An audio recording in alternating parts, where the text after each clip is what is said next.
You deserve power, it's fine. Alright. Kirv have a little bit of power. We'll have to see. Aw.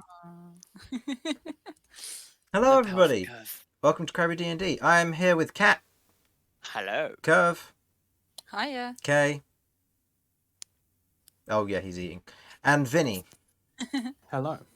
Romulus will be arriving at some point soon. Romulus did forget that it is Sunday today and not Saturday. So, yeah, the problems of adult life.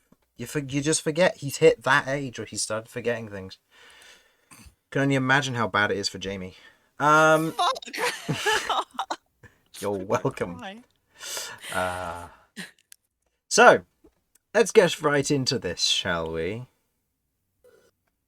Shall we? Who are you? Aye, Yes, aye, cool. Captain. Alright. Ah, good to see you're all with us. I believe we should pick up where we left off. Last session, our party of yet-to-be-named adventurers, Kat, Kay, Kirv, Romulus, and Vinny, had spent some of their well-earned money in the Ronbor auction house on the south side of Zakers. After acquiring what they wanted and retrieving a spy orb that had been placed in the back previously, the party were caught in a conflict between the Golden Crusaders and the Watchmen who were escorting them. With the threat of a possible conflict before them, the party were witness to a powerful mage who seemed to work for Lady Ronbor, an orcish noble and otherwise owner of the particular auction house. With the threat removed, the party and the Watchmen left, but Kay stayed behind. Hidden within the back row of the main auction house theatre, there he witnessed the magic that magics unknown to him seemed to render the mercenaries inert before their bodies were taken from them and stored within another dimensional space. Kay remained hidden throughout the entire ordeal and slipped away with the rest of the party, who have now fled back towards the Firefly Stacks, being escorted by the Watchmen, of course, before proceeding with the remainder of the few hours that they have on the eve of the wizard duels and the meeting with the masked taskmaster. With a lengthy walk back to the Firefly Stacks, having taken about half an hour or so, you are all currently sat down with a fresh lunch brought before you, nearing around 2 in the afternoon. The Watchmen have split back up into their 2 groups, with your original group accompanying and staying with you, while the others have left to go and report and patch themselves up. What would you like to do?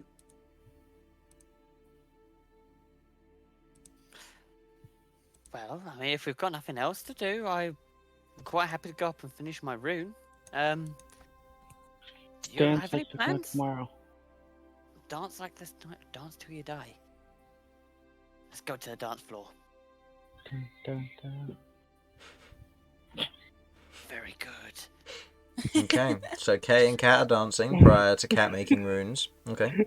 Vinny, is there Yes. anything you want to be doing, or shall we proceed through the next day in the things that would generally happen?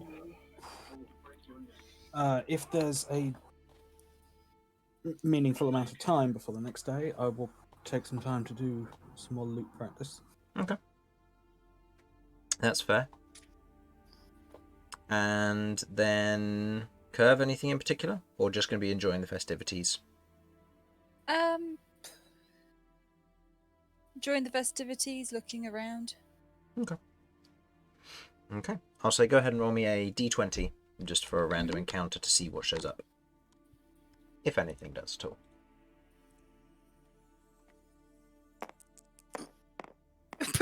One? Yeah. Not particularly. It is surprisingly boring. And you're otherwise wandering around. There's nothing going on. Like, who would even think it's a festival? Granted, you're 3 hours early and none of the festivities have begun for the day, but you go back inside and rest for the evening, thinking that the festivities are boring and nothing's happening. Yeah, festivities suck up here. Mm-hmm. I'm sorry. What are we doing at this current point in time? Like, what Dancing. time is it? It's 2 p.m. and it's just, is there anything you wanted to do for the rest of the day, or are we going to skip straight to next day?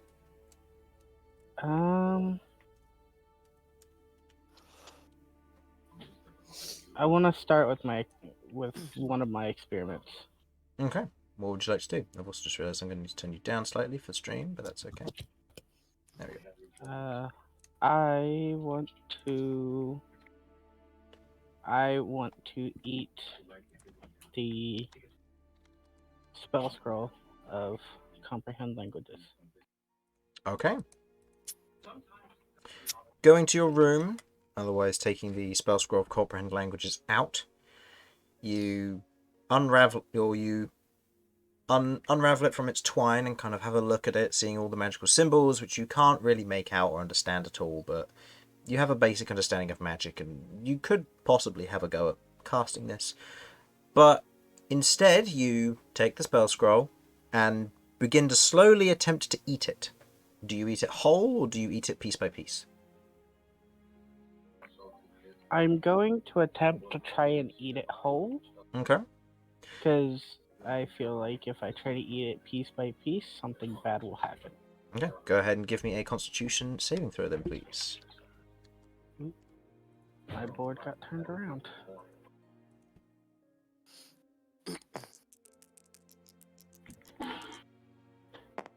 Okay. Not gagging from the experience, you proceed to force feed yourself a kind of a hardened paper scroll. The magic seemingly dissipating and feeling what it would be like, similar to that of digestion. It takes a moment and a while, and you feel a little bit odd for a moment, and then it passes. Please add comprehend language to your arcane spell list.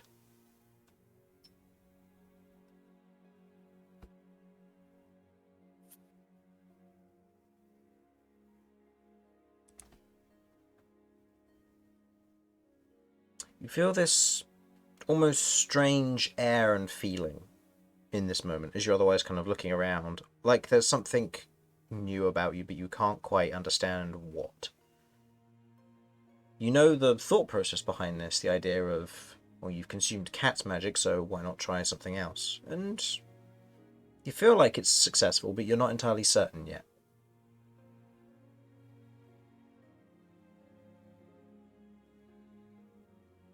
Alright, well, for now, I will leave that as is, as since I don't know if it actually did anything, I'm not going to try anything else before I find out if that did something or not. Okay. Okie dokie. Anything else anybody else is doing before then? Kat, you said you were making some runes. I'm finishing off the life rune. Okay. And oh, and I mean, while I'm at it, as I dare say I'm going to finish that, I'm going to be checking Jeff over because I haven't actually taken the time to do that yet. Okay. Otherwise, taking Jeff off of your out from your hood of your hoodie, you kind of place Jeff down on the desk before you. I'll say Romulus is otherwise lying on the bed nearby, or he's off pining for the detective. You otherwise get a better look at Jeff. You can see that Jeff has kind of got these kind of deep black and purple cracks running through him in certain areas, with what looks to be bits of the crystal almost chipped and shattered in places. Okay. Is there a source to this? Making a look at Jeff, you kind of begin to turn Jeff around, having a look. You can see, as you otherwise look at Jeff's belly, you can see what looks to be kind of this almost darker core on the interior, kind of this deep purple and reddish coloration to it. But as you kind of get a closer look at it and begin to turn Jeff around, you notice that on the back there is this large crack that runs through where Jeff's spine would be. And Jeff is usually mostly opaque. There are sections of transparency to him because obviously Jeff is crystal. But as you look into kind of the deep kind of crack along his back, you can see what looks to be almost this oily pulse, almost like veins or sections of growth.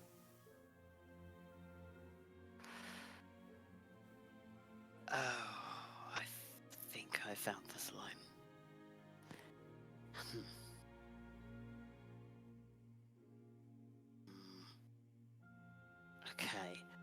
And he's reacting as normal. There's no out of characteristic traits. No? Other Yeah. than the cracking, Jeff seems to be the same. Okay. Gotta look at Sachina. Do I need to worry about this? Sachenia kind of tilts their head to one side and then does the equivalent of a shrug.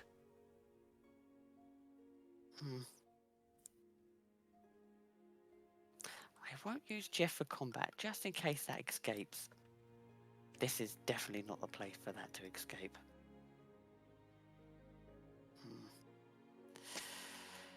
Okay.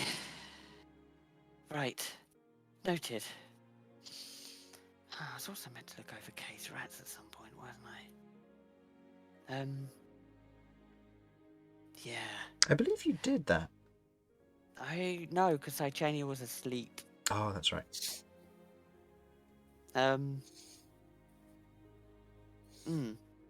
Okay. Is Kay around? Yeah, I dare say I've finished. Okay, I'm he'd gonna be in his hunt room. Yeah. down Kay. Okay. I'm gonna. You otherwise head to Kay's room. Vinny, seeing as you're practicing your loot, I'll say you're in the lower tavern. We'll get to you in a moment.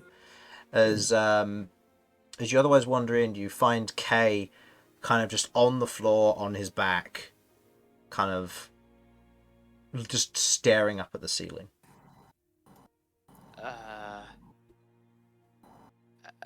Please tell me you've not been eating the mushrooms again.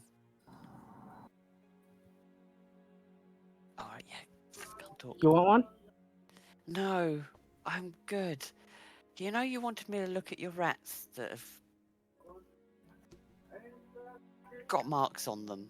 Hello, I'm here. Welcome. Oh, welcome. Yeah. Are they still around? Yeah.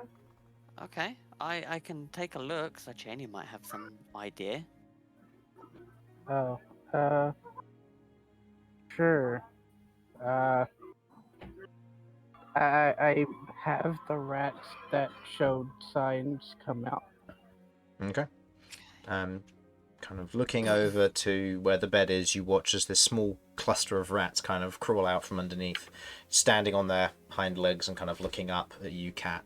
As Ochania turns towards them, you can see that their backs, their backsides, and their tails have all kind of got this cracked purple lightning look along them. Okay. Now, I'll explain to Titania what I believe has happened. The fact that Kay ate the excess magic after the whole everything went crazy. Is this a problem? There seems to be a lot of problems at the moment. Ochania looks at the rats. Shrugs. Doesn't entirely know. From what you can guess, anyway. Okay.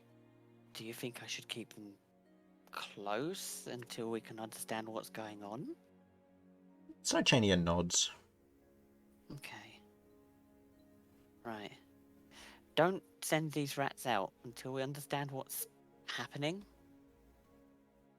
Try best to keep them safe. If that's okay with you. Looking at... Okay. Very good. Okay. Right. We'll say as Kay is as Sudz is currently unable to talk, we will then shift over to Vinny as you are currently performing. Go ahead and give me a performance check, please, without proficiency, as you are using an unfamiliar weapon.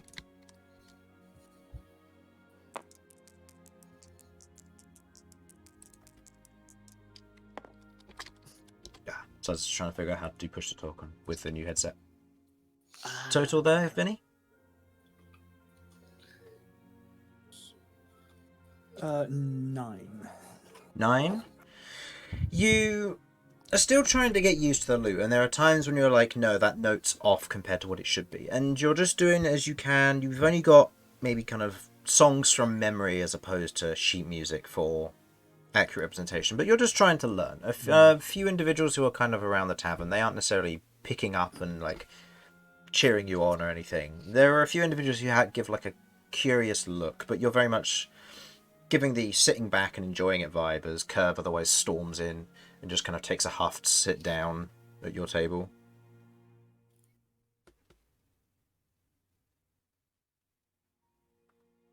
Really? It's going that well, huh?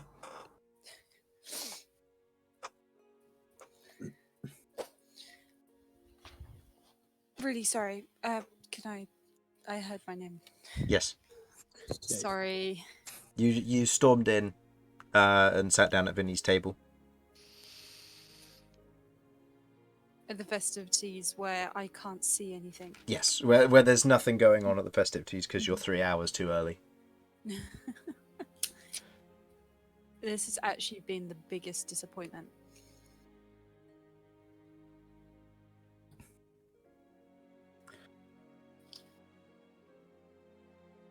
How so? What were you hoping for? Something interesting? Well, it is normally on in the evenings. Mornings, evenings, you guys are really weird about time here. Oh, yeah, you guys don't do that stuff, do you? Or do you? I've never been, I'm afraid. I just pay attention to my own clock. Reasonable. And I wanted to come out see something exciting.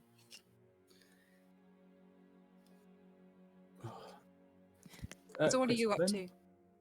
Sorry. No worries.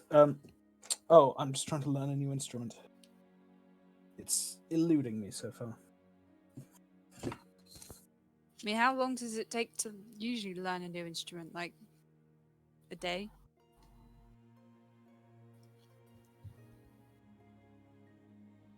I'm going to take out the bone pipes Mm-hmm. and I'm off them over to Kirv. You tell me. Oh. Okay. I examine this piece of equipment. Okay, you have a look at it. It's the bone pipes in question seem to be kind of these long cylindrical device, multiple holes throughout, like that of a recorder, if you will. But the end of it is kind of like a fancier design. It's carved in a particular fashion, but it's very much an organic bone, something you're more used to seeing. But it's been shaped. Okay, I try and blow into it and pretend that I know exactly what I'm doing. Okay, roll me a performance check with disadvantage, please. Mm-hmm. And if you Double would, nat 20. double nat 20. Let's go. Ooh. A 13 and an 11. So total. Sorry, so disadvantage 11 and a performance, was it? Yep. Plus 4. Plus 4. So Okay. 15. 15. You blow into the bone pipes, and they make kind of this shrill sound, and you then begin, as it kind of happens, it's a little bit ear piercing. So you kind of grab it a bit better to have a better grip, and it makes kind of a soft singular note. Because your fingers are currently clenched around a bunch of the holes, but you're not sure which ones. Ooh. Well, that's how you do it, and I pass it back. Not bad for a first timer. Anyway, I'm going to practice for a little bit more. If you'd like to try again in a few hours, there might be something more on. I might decide to stay here and watch you fuck up. Fair enough. Nice and supportive. Meanwhile, Romulus, we currently have you going around the town searching for your Benoit Blanc. Blenoir bonk. Benoit Blanc. Someday I will find you. Go ahead and roll me an investigation check with disadvantage. I'm tempted to make you Now- use D100s for this instead as well, just so it really lowers the chances of success. Now's when the double nat 20s come out. Mm-hmm. Nope. Even with absolutely advantage, that's terrible. That doesn't look it. Yeah, looking around, you're just kind of going around and looking for anything that might be of interest. And you're followed by one of the guards, one of the watchmen who's just kind of watching you do this, just kind of randomly wander around the city. There are times when they ask, like, what are you looking for? And you're like, no. Just kind of shrugging them off, looking around, and you spend the next several hours not finding anything, and to the point that the festivities are beginning to start, and you're still looking around.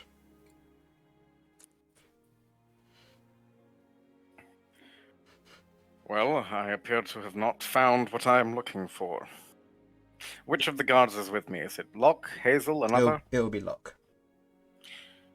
All right, I'm going to level with you, Locke, and I want you to not judge me. Okay.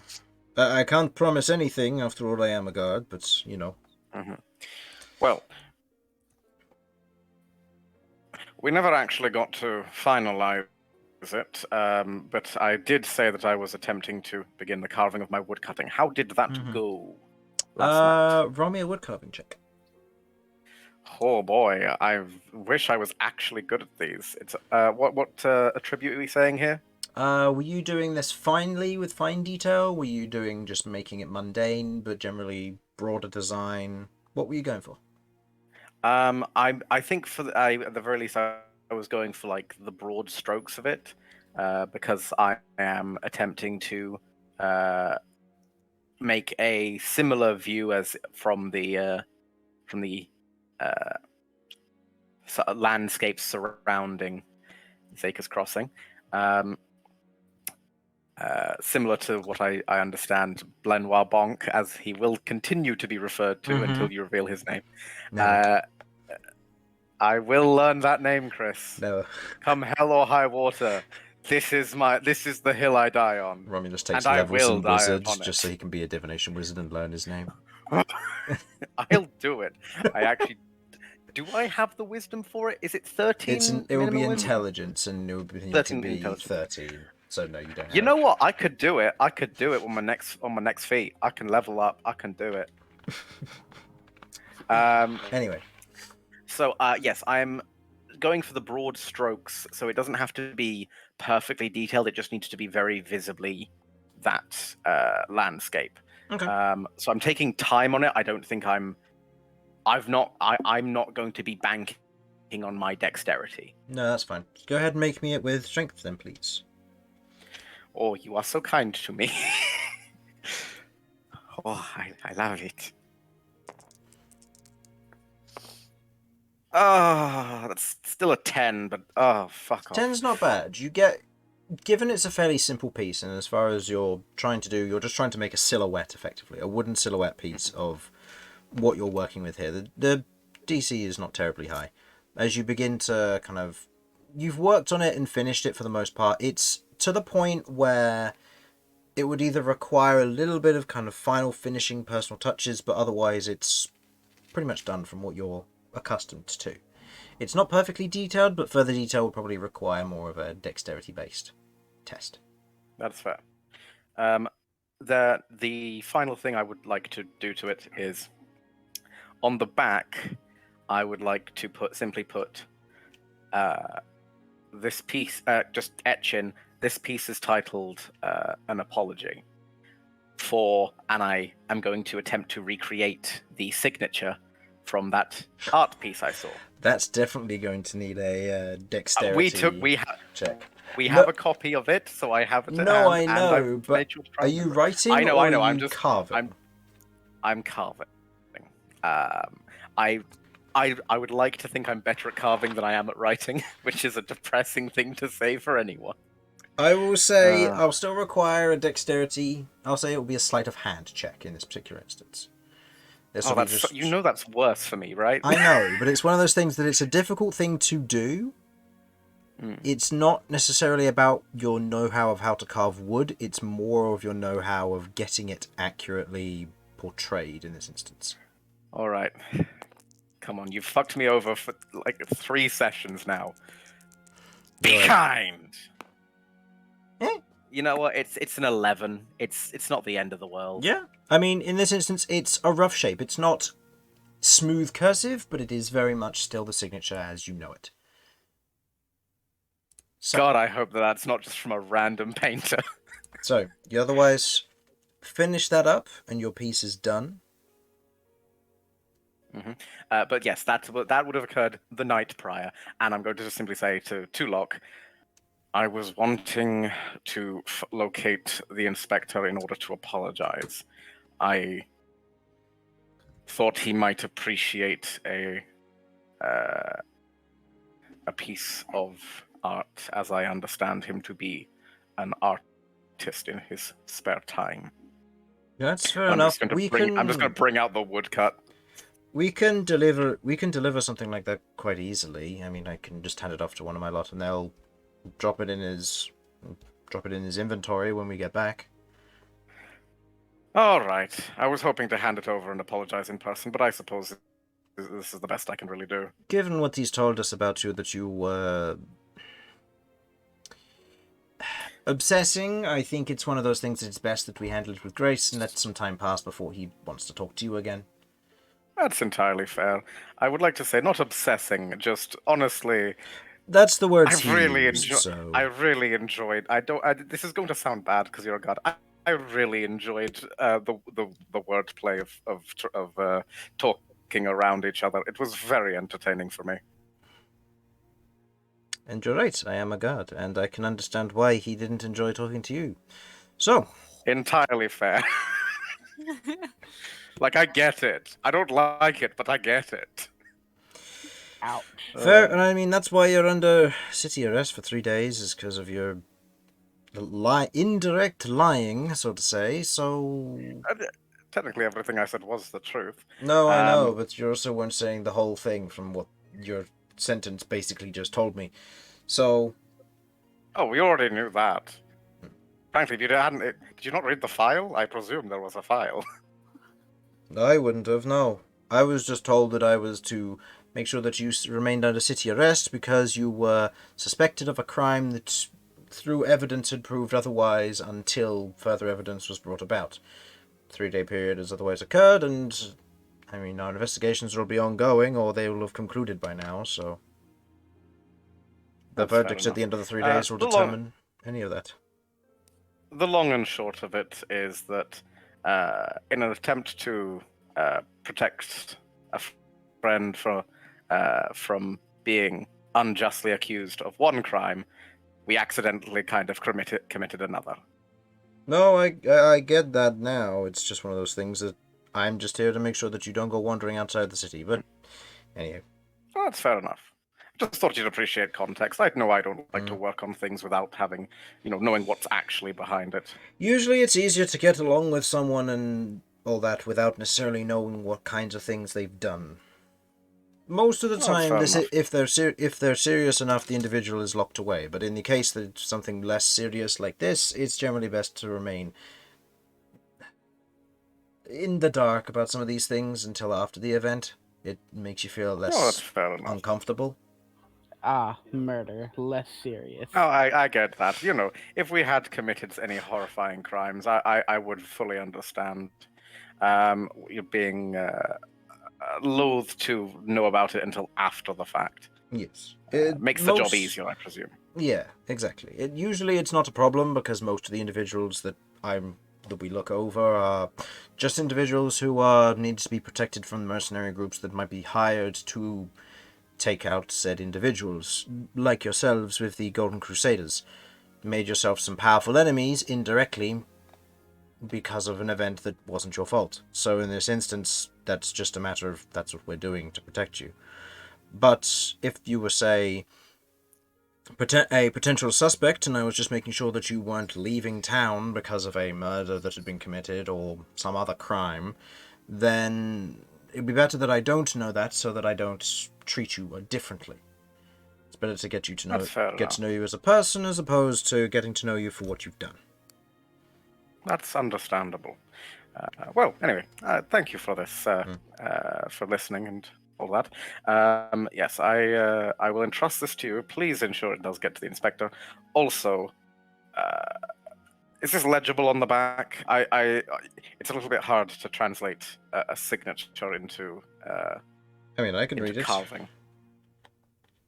I can read it, so that should be fine. All right, excellent. Yeah, so that should be all right. I am desperately trying to work out a way to say, without conning him onto the fact that I still have no fucking clue what the inspector's name is. And what does this say precisely? Oh, Yes. But no, that looks fine. Is that your signature or? Oh, it is very much not my signature. I got it from a painting that appears to have been the inspector's. If that is not the inspector's signature, please tell me now so that I can get rid of it. Can't say I'm certain. I mean, if it is. What do you think it says? I don't know. That looks like a C. Maybe a G in It does there. look like a C.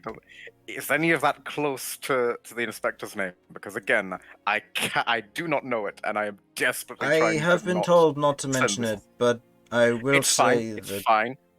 I will say that looking at this, I mean, if it is, there's no G or anything in there, so probably not. Ah, fuck. All right, give me 5 minutes. I gotta change that. I'm just gonna bring out the tools wherever the fuck we are and just start Sand it off. going at it. Yeah. Okay. Just sand it off and re-put in to Inspector. the inspector. Inspector. Okay. Easy enough to do. Romulus having to confront the horrifying possibility that he may have just fallen in love with a man named Graham. Oh. I will also. No, actually, can I not sand it? Instead, what I will do is I will leave that there. And then underneath, I'm going to then like a PS. PS. I think this is you. But How I'm much not room sure. is there on this little silhouette to put PS? It's a woodcut. I am imagining it like an A5 sheet at minimum. Okay. You know, it's not massive, but it's definitely there's room there. Okay. Essentially, something like to the inspector. Mm-hmm. So it's addressed to both of them if I've got the wrong fucking person. Okay, fair enough. So, you do that. I'll say, Kirv, you go out and enjoy some of the festivities later on in the evening, as this all transpires and takes place, with the rest of the party preparing. Unless there's anything desperate that people want to do today, we'll move on to the next day in preparation for the Wizard Duels. No, it's something I can do on the road. I have nothing specific. Okay. Yeah. So, Just working for the rest of the evening. So, with that, you all get some rest and wake up the next day to a bright and early sunny morning. As you otherwise wake up, you all have the food brought to you that you order in the morning. So I'll say a silver piece for whoever wants to pay it for the food for that day. Sure, why not? Otherwise, ordering the breakfast. You have that, and it is the last day of your city arrest before anything else transpires. So, is there any last minute preparations you wish to do before the wizard duel begins? I know that Kay, you said you were going to... interrogate a guard. Is there what? I must interrogate one of the watchers. Okay. You have your choice of either Locke or Hazel. Both of them are around. You note, I'd say early in the morning, you note that Hazel is currently the one on watch and Locke is sleeping in one of the chairs downstairs. Does it look like Hazel might give me the information I need? In regards to... The captain. Oh, I mean, possibly. Depends on what questions you wanted to ask. Okay. I guess I can go with Hazel then. Okay. You otherwise exit your room early in the morning. The rest of your party's just waking up and sorting themselves out. But for the most part, you just have to put your clothes on and leave. Yeah, there's not much to it. Yeah. Everyone else has washing routines. You just have put clothes on.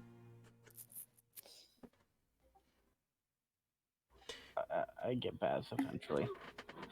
Yeah. How bad does Kay smell on a normal day? He had a bath recently, and he polluted half a village effectively with the amount of scum that came off of him and his rats. But still, he had his once a month bath. So Our party's in a environmental crisis, aren't we? yeah, you are. Oh. Rue the day that Kay has to jump into an old abandoned well and find out that it's not old and abandoned and it's full of water and kills the whole village. I okay. definitely did not do it. No. So you head out of your room and you can see Hazel's currently there. She kind of nods to your morning arrival. Hello. Morning. I have some questions for you. Okay. Go ahead. I'm trying to find out more about your captain of the walk. Or commander? Which one was it? Justica is her name. Or is her title, sorry. Yes. Justica.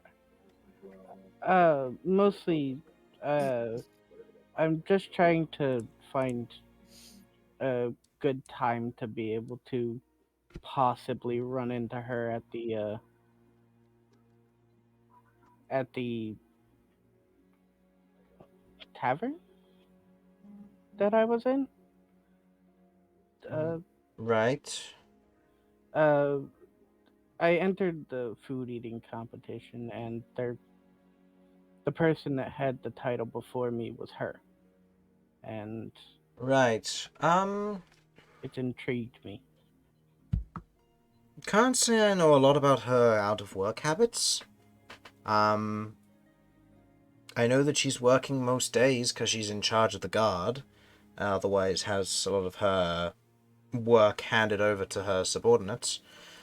I mean, the only place that I know she will be at the Wizard Duel competition because it's security requirement for her. That's the only thing that I know she'll be at. She sometimes just attends various events that are going on around the city or any larger events. And she does regular barracks meetings and trainings once a month, but those are watchmen only, so... I guess I'll have to go if I want to meet her. Dang it. Well, you'll get to see her. Meeting her in person isn't necessarily something that will happen, but Well, you might be able to flag her down. Know what she looks like, I suppose. It's not often I can find somebody that can eat more than me. I mean, that's understandable. I couldn't tell you anyone who would, but I guess if there's anybody, it would be Elia. I mean, not more, but as much as me. You said you had a few questions?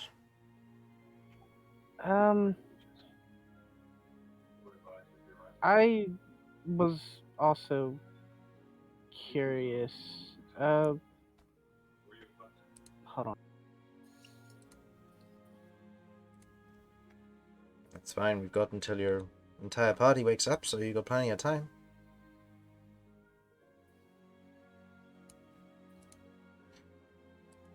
As for the rest of you, you all slowly begin to awake, head downstairs, and prepare for the day ahead.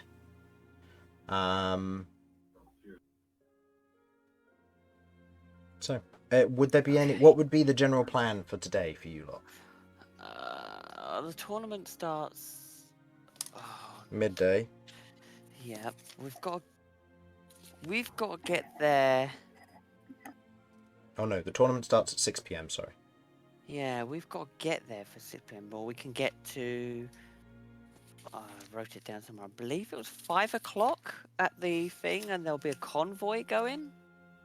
Yes, if you head to the college and then go from there, you'll be able to be taken straight to the arena, or the dueling platform, I should say.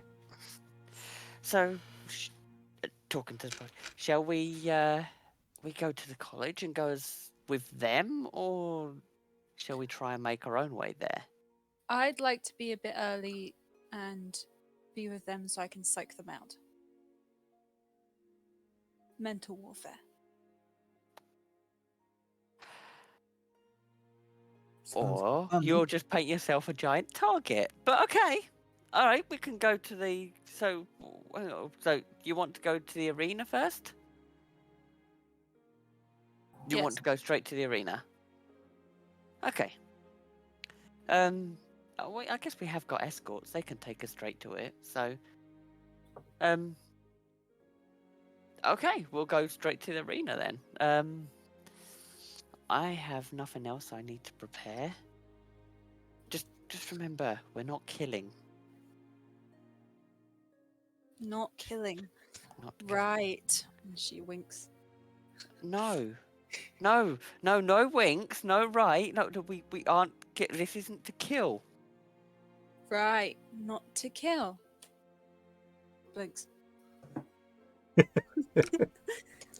Sorry, was that winks or blinks? Blinks. That's blinks. Romulus, I don't understand adults. Sometimes they confuse me. I'll be honest, neither do I. They're very strange creatures. I've got a request, Romulus, and I want to help Hmm. you.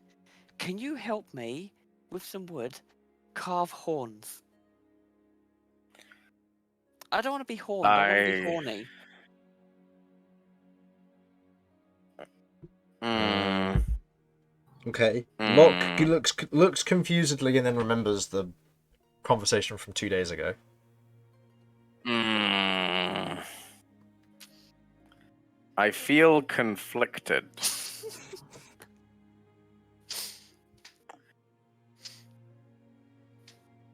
We could shape them like yours. Mm.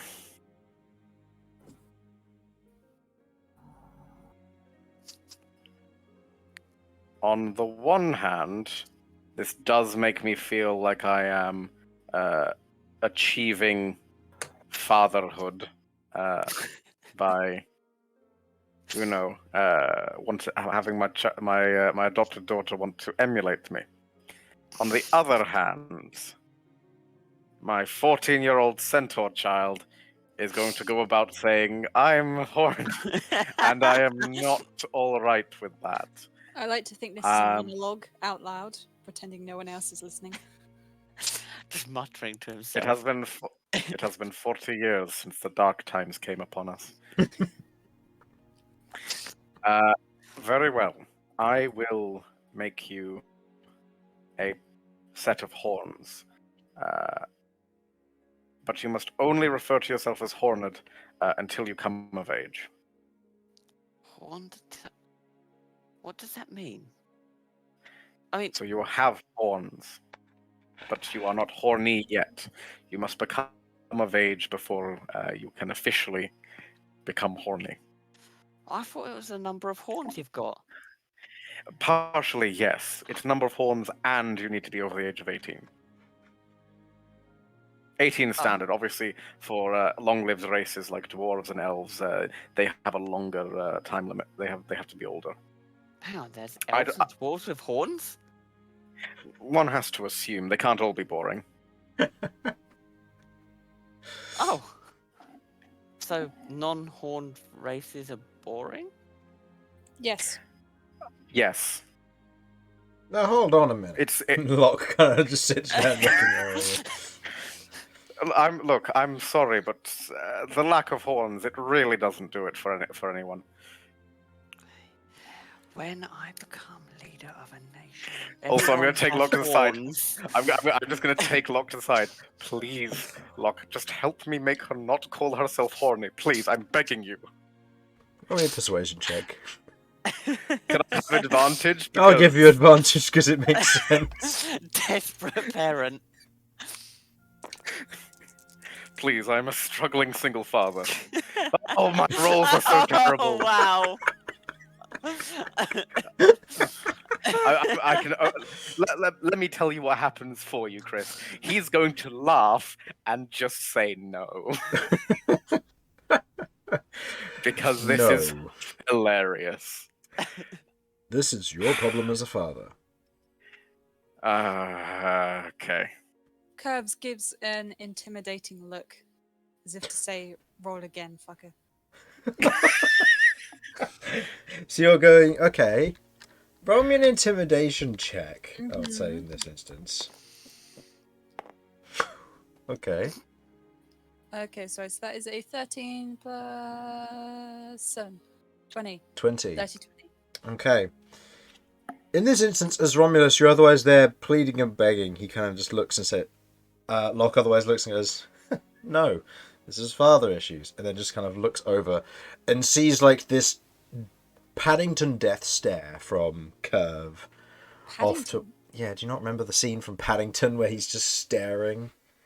Oh. The hard stare. I'm sorry, I was just so confused.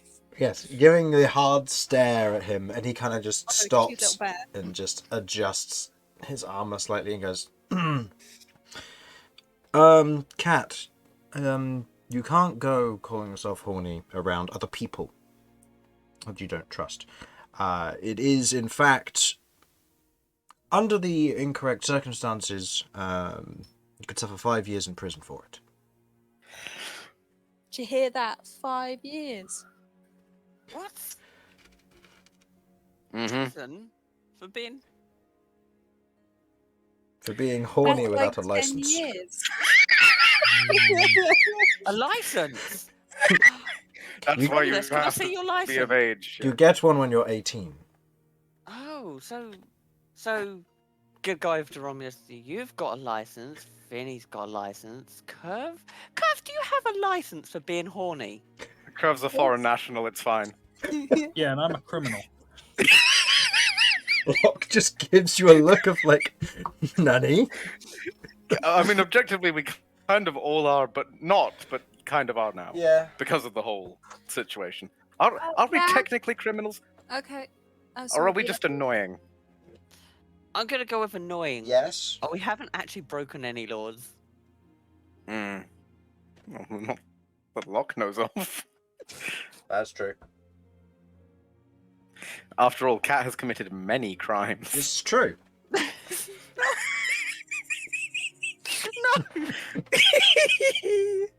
Oh. I find it so funny every time. It's not cat. No, of course not. No. It's something else. Uh-huh. Winks. So the plan, Locke kind of looks at you. So the plan is to go to before the wizard duels, get you carved some wooden horns, and then go to the duel. Well, I mean, we Okay. could probably do that on the road. There's no urgency for it. It's just something to do.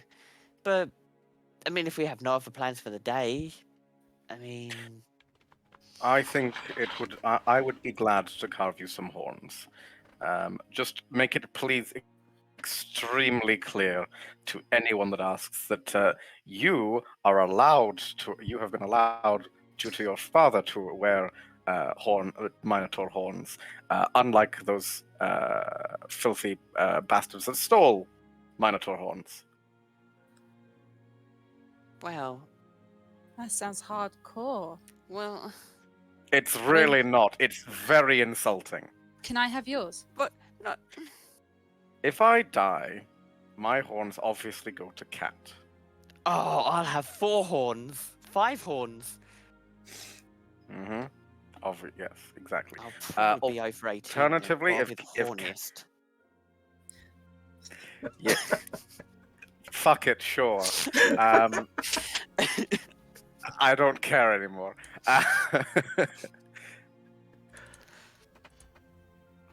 You only get a horn for each foe you slay, though. Not each one, only the special one. So she should have one more anyway. I mean, if rats had horns, you'd have hundreds by now. And if spiders had horns. Some spiders do have Baby. horns. Baby spiders.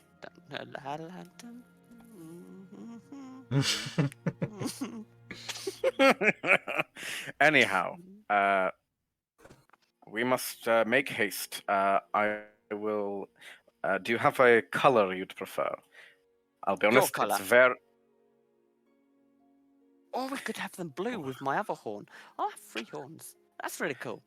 Let me just locate You're up. my art. It's over in the corner here. It's fine, just look up. He looks up and his horns just turn with him. Just smile. I think there's a slight issue here.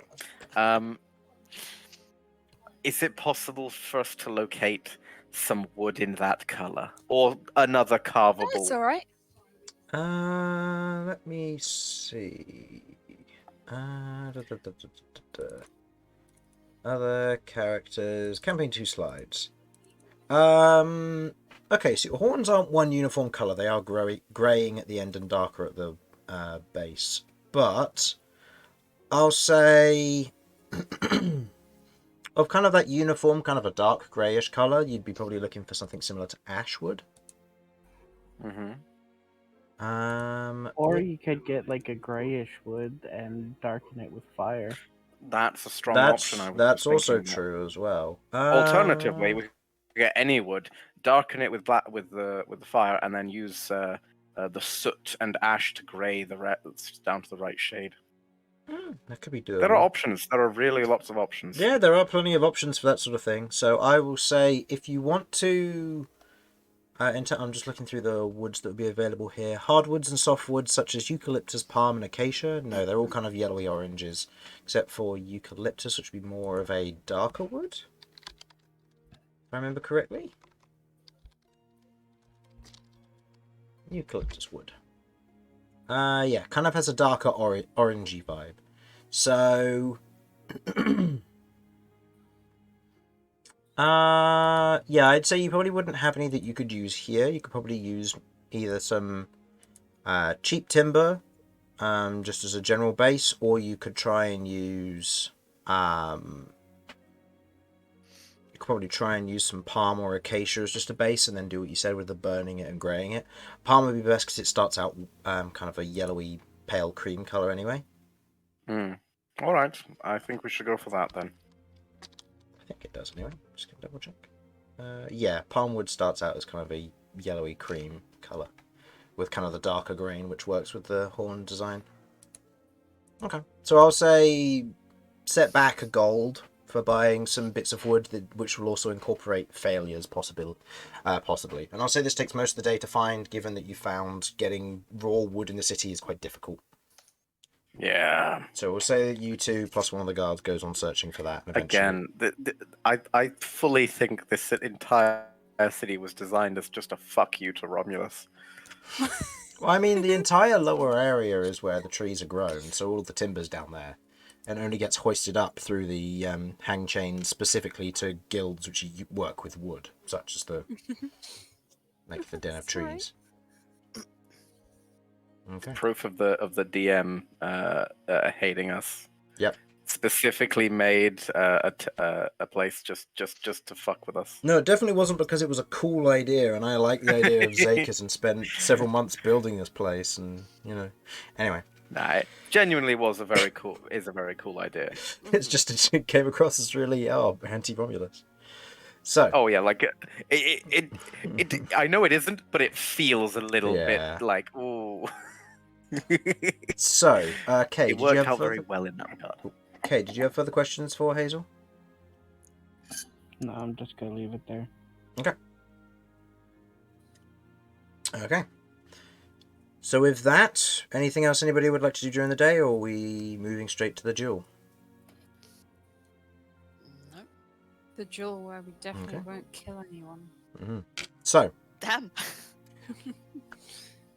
So. With the Rest of the day otherwise going by, not much for you to do. You do any prep work, any sharpening of weapons, taking time to just generally hang around for a bit, practice your loot in Vinny's case, before proceeding along your way to the college or the dueling platforms with the guidance of your watchman, which gets a roll with advantage. Okay, that's an 18 and 20, they're fine. So, They're rolling well. yes they are. Then again, they're the boss dice, so they'll be doing well. Do you want to use some dice for me while we're in this competition? Nope. No. So, as you are led through the lanterned hallways, kind of the arching stone in various places, the steel beams and the kind of hardy timbers as you otherwise proceed through the main streets, businesses bustling to a certain degree, and as it is beginning to get later on in the evening, you notice that there is a general foot traffic in the direction you are headed. It is a relatively celebrated event, these wizard duels, whatever it would be. And as you otherwise begin to arrive there, you can see what looks to be a series of wooden kind of timber platforms have been built around what looks to be kind of this large spherical stone platform. Large enough to easily fit kind of shoulder to shoulder a good 1,000 people, but for dueling candidates would be enough for maybe 10 at a time. As you otherwise kind of see the platform in question, you can see that there are a number of these kind of armoured sentinels standing around, kind of their swords sheathed in their kind of heavy rune and glyph covered armour and shields currently there as they just wait and keep an eye out. The crowd funneled into the other areas. You can see special boxes and booths that are set up for families and more noble folk. Quite probably a higher price, but they aren't as mingled in with the other groups. You note that that it seems to work in reverse order to how it would, say, for example, a sports stadium. Whereas you probably have the better kind of seats of the house near the front, near the football ground. It's the opposite here, given, it's a wizard duel. If something goes wrong, you don't want the rich people at the front so they get blown up by an errant fireball. I mean, some of us do. This is true. And fireball can't really go off in this area, but still. So, as you are otherwise at this current area and kind of just getting a look around, the watchman with you otherwise head up to what looks to be a particular organizer who kind of looks over and notes, and you see what looks to be this kind of lanky female elf currently carrying a clipboard, wearing a kind of a simple beret with a kind of a bit of a almost like a simple twine plait that kind of comes off the top of the beret as she otherwise wanders over. So we have Captain Kirv, yes? Mm-hmm. Wonderful. Wonderful. If you would be so kind as to follow me, and we will take you to the preparation area, where you will be... feel free to cast any preparation spells that you wish to during that time, or set yourself up, or prepare for the coming events. You will be called up and given your bracket in accordance to the events that transpire. But for now, please head to there.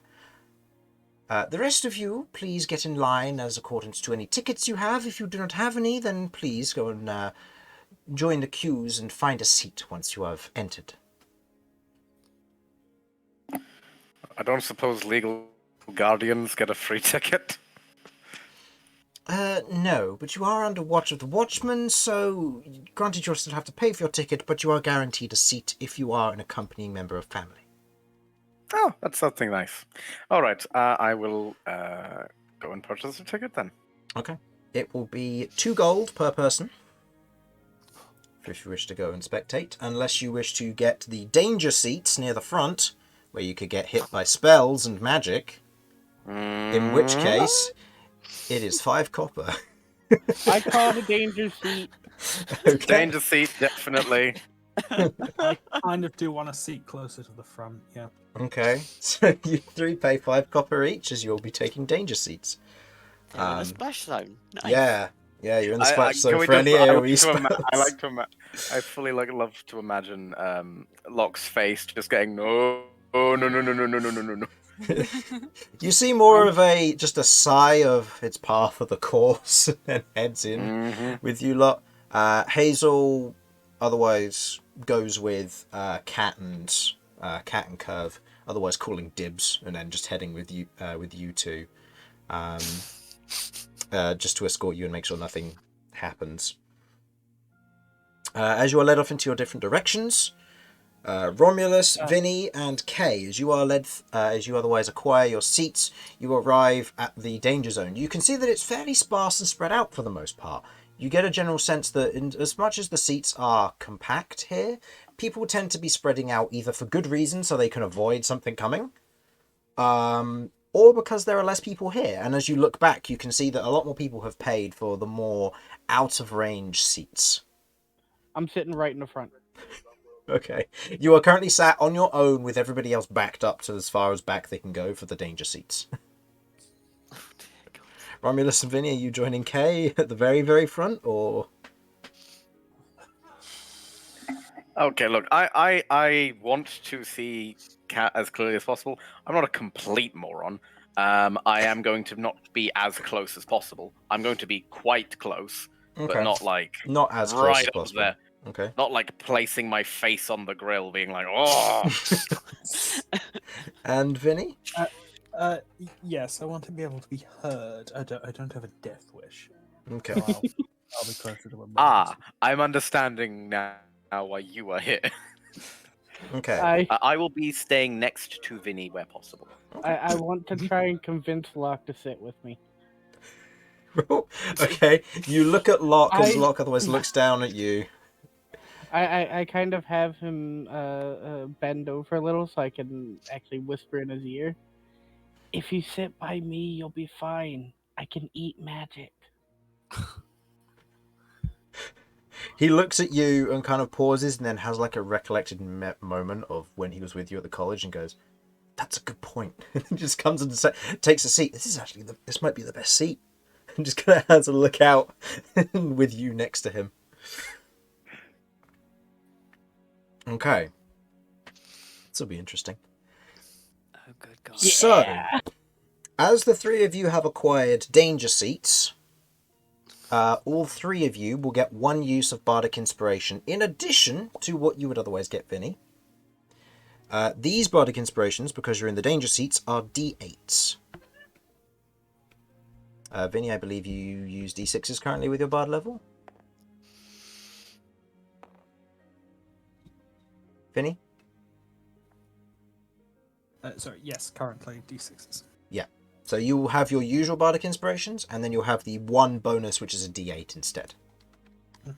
Yeah, because you chose the danger seats for these ones. Mhm.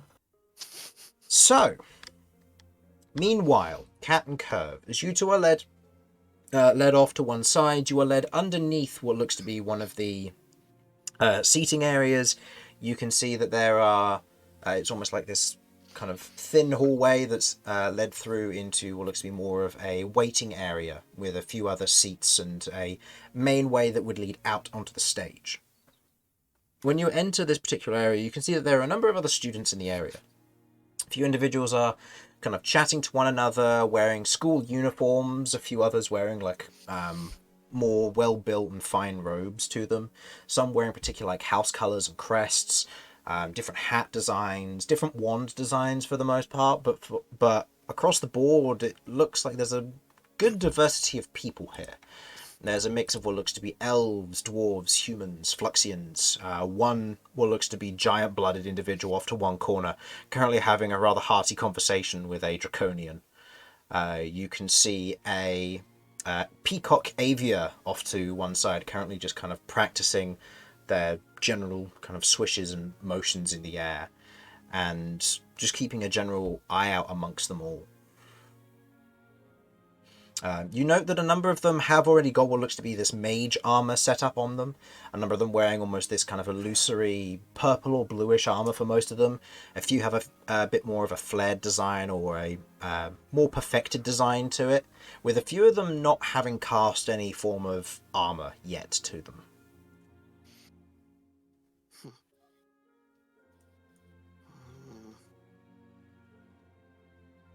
Okay, well, I mean, we've made it. What prep have you got to do, Kirv? What's prep? What have you got to do to get ready? Give everyone evil looks. Okay. Off to a good start. What prep do you have to do? Well, I have mage armor and some stuff. Sounds cool. Did you not have mage armor? What's that? It's as it sounds. It's a magical armor that helps, protect you. Well, this armor is magically good. Oh, I guess you have actually got armor on. It wouldn't work. Okay, no worries. Well,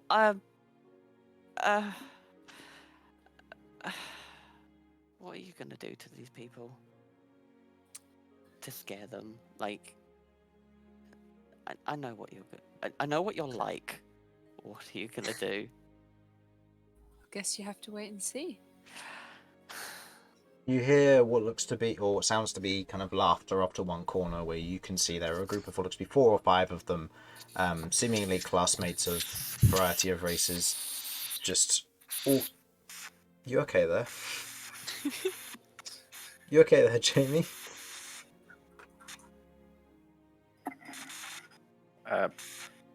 Oh, never mind. Oh no! Um, It sounded like he was cutting Those magic styrofoam. students do. What did they do to him? when Jamie comes back, I would like to bestow the horns upon Cat. Oh, this will be something that will be the horns will be something you'd have to make at a later date. You've just acquired the wood. Oh, I thought we were making that for. Oh no! You spent Okay. the earlier portion of the day just finding the wood and then making it back and then going to the tournament. Oh, it's depressing, but fair. I know, but still. Jamie, all good? All good, Jamie? Yeah, my audio drivers were like, "Oh, by the way, we're updating now." You're like, "No," and all I could hear was static. Yeah, all we could hear was it sounded like you were Yeah. cutting through like the styrofoam chips. Yeah, I was like, "Oh my god, I've never dived for my computer so fast in my life."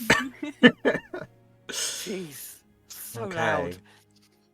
So, as you're otherwise standing there, you hear laughter off to one corner. What looks to be 4 or 5 of them, classmates it seems. Otherwise, standing around as they're just kind of generally like laughing and all that. As the 2 of you look over, you note that a few of them are looking in your direction before they continue kind of talking to one another. They laughing at us? I'm gonna. As they're looking, I'll sort of wave.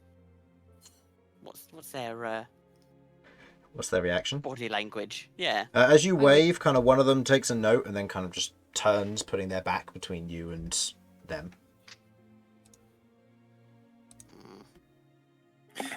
They're going to feel so stupid when a child beats the shit out of them.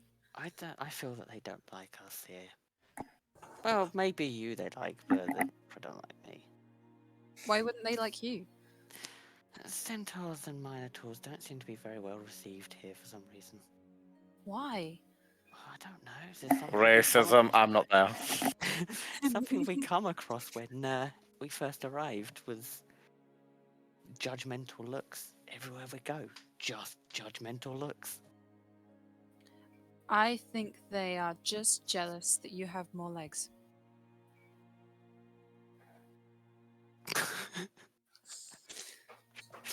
I'd love to have an extra pair of legs around. Well, I mean, it has its pros and cons. I definitely can't climb trees. Who needs to climb trees? People that want to escape for something on the ground. Well, I And they're can. cowards. I'll have to cast a spell, but I mean, you don't find many centaurs up trees. Power word kill. Okay. Not sure you have that yet. You'll show them that. I guess I should probably do some prep. Okay. I'm gonna sort of turn away from everyone. So as they don't, like, see everything that I'm doing. Try and find a corner or something Okay. where it's out the way. Roll me a stealth check. Yeah, let's be honest, I'm never going to succeed at this thing. What's my stealth? +3. Ooh. Okay. You never know. 11. 11. No, as you attempt to go over to a certain section and begin to kind of try and hide, a few individuals are watching you. You know that there are a few that seem to be more keenly keeping an eye on the people around them, and as you kind of move over to one section to almost try and hide, they seem to take more of an interest in you when you do so.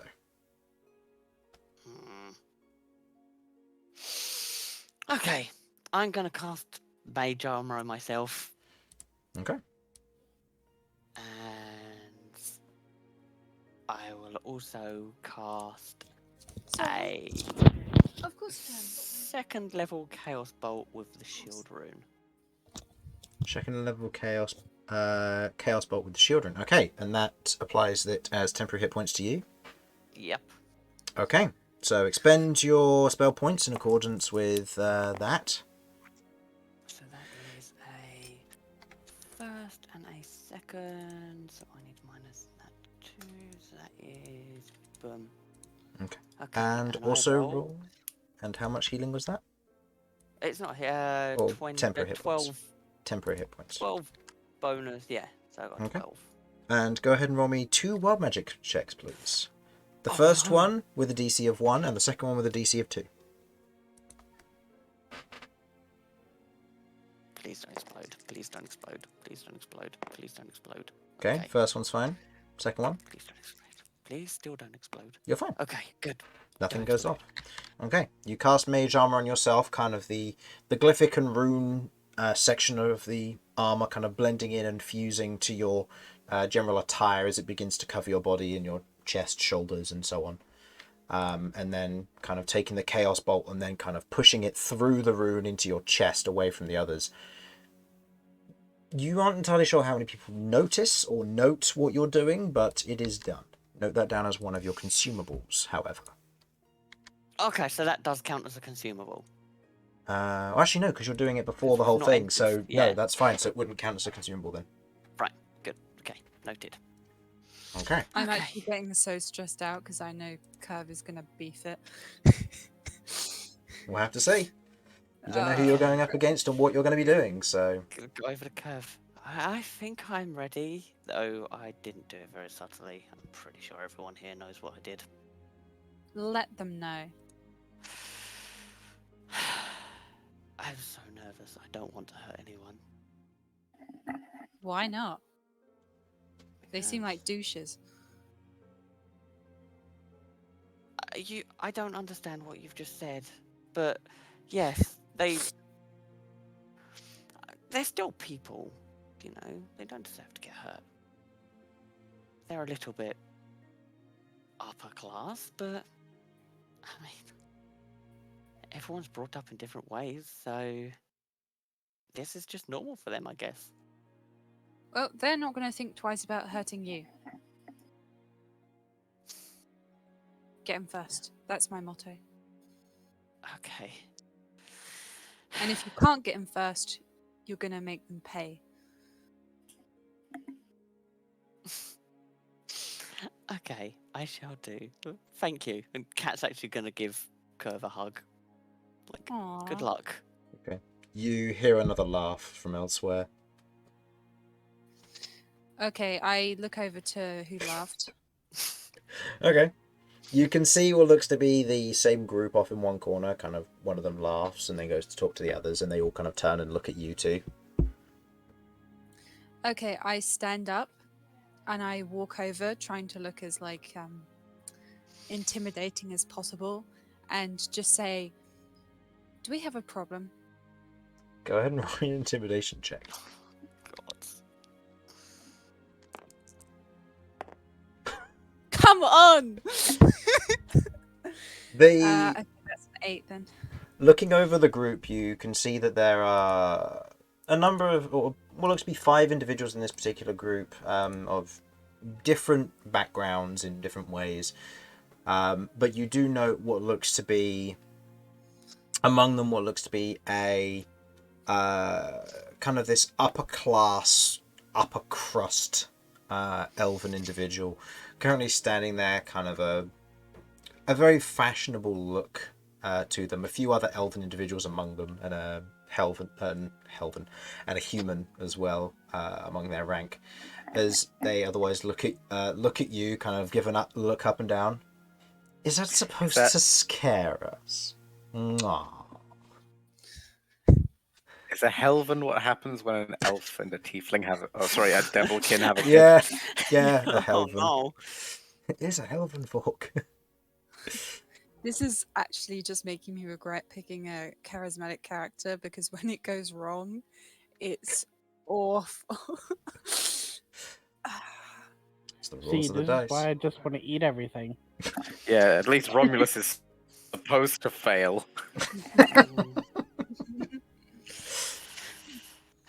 Okay, Kirv raises an eyebrow,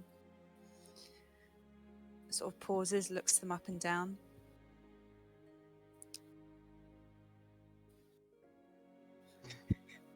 Remember, no killing. Maybe from you guys. Outside we can. Inside we can't. So I'm going to take that. I'm going to imagine that they heard that, and I just smirk. Okay. I intentionally said that to try and back up. Okay, Yeah. I will say this will be the Kirv. aid action, so go ahead and make one more roll, and this will replace the initial natural one. Okay, +7. so 15. Okay, let's see how these individuals act. Okay, and the big die for the one in charge. Okay, among their group, you note that there's kind of a general reaction of, I wouldn't put it past them. And there's kind of a general taken back moment of like, okay, so we need to be careful around you too. And you definitely feel like you've painted a bit more of a target on your back. One of them in particular, on the other hand, kind of takes note of you two, but doesn't seem to be generally worried. You know, well, they put a target on their backs from us, so there.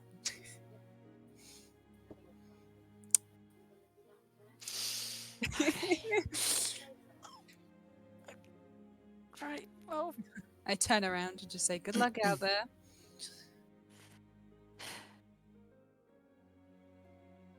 Okay. best of luck. Aww. Walk away. You say best of luck to them and walk away. Yeah, literally, just best of luck. No Okay. maliciousness at all. It's just best of luck. Okay. I would love to be there, because they do not know what they're getting into. No, they don't. Like, But these are spoiled rich kids who, yeah, sure, I'm sure they're very good at magic. I do not think they are going to be able to deal with these two freaks. No offense. But Ow. Ow.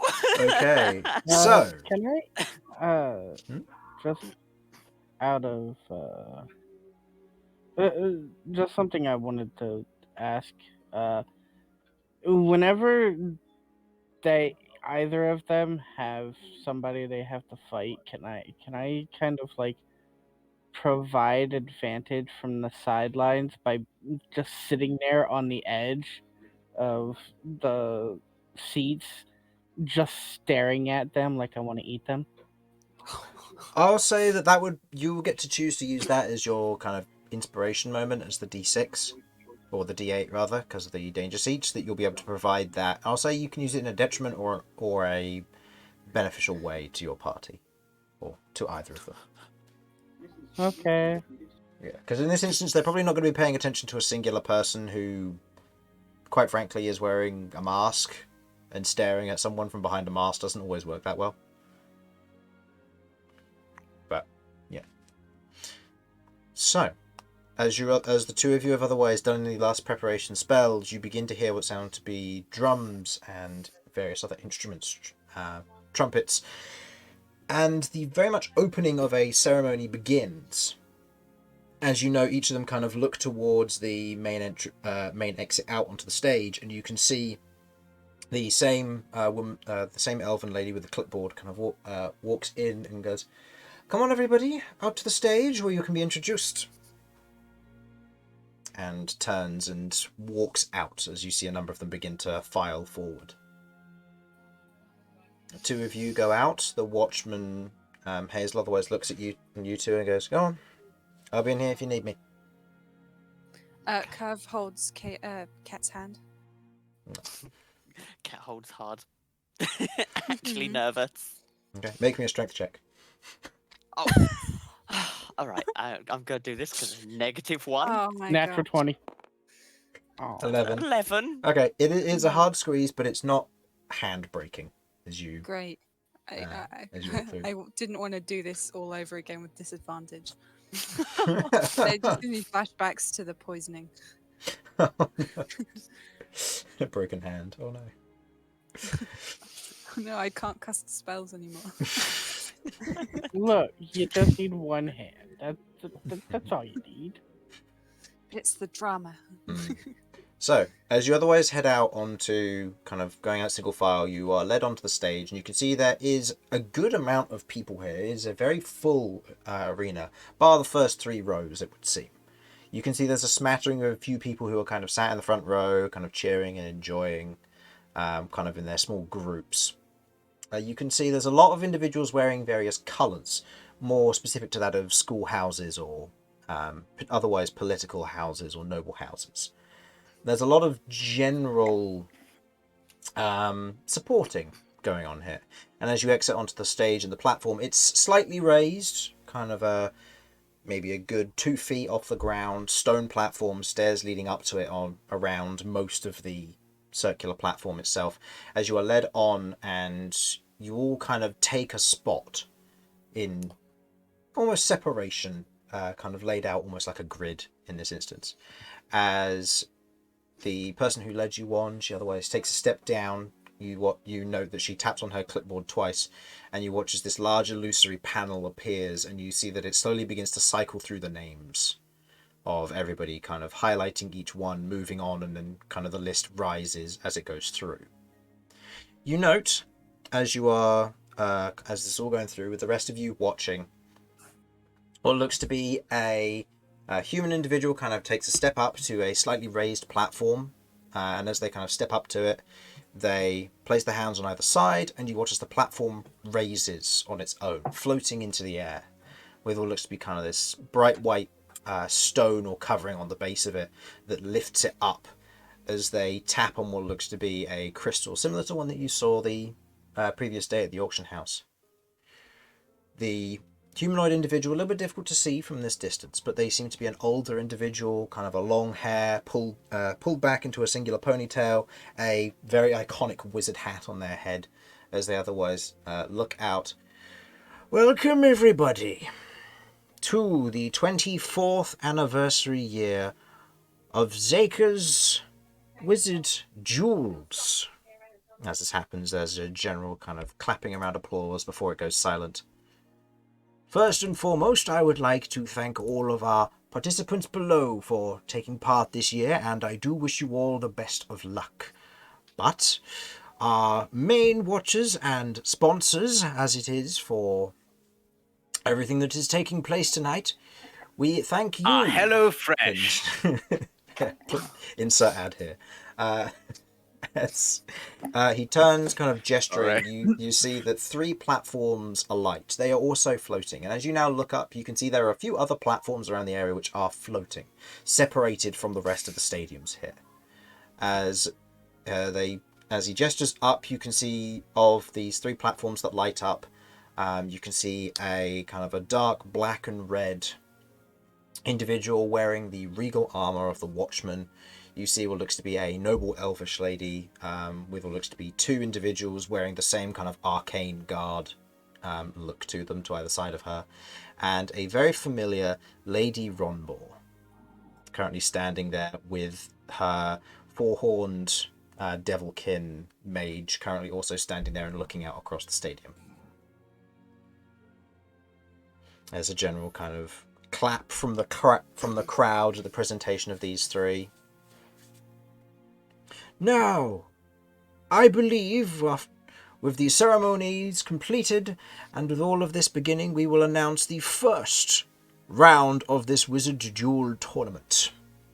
As always, for many of you who have attended prior, you are aware that this is randomly chosen by one of our esteemed patrons, and this year it has been chosen by Lady Ronbor herself. He unfolds what looks to be some piece of card or paper. This year's challenge is Vanity. Challengers are to present colourful, powerful, and themed magic in a artistic manner befitting of the festival. He looks around. There's a general look of interest amongst the other challengers as Cat and Kirv, you two note the others are beginning to almost prepare for this. If the first group would please present themselves, you will be competing with one another. The names of those who will be taking part will be listed off, and it is in alphabetical order, so Cat, you are in the first bracket for this. Okay. So, the others are all called off the stage, Kirv, you included, as the other students begin to prepare. Now, everybody get ready to look wonderful and show off your magic. The flashiest will win. Okay. Okay. Cat, I would like you to roll for initiative, please. And let's see. Do I have any festival music for this? No, I don't.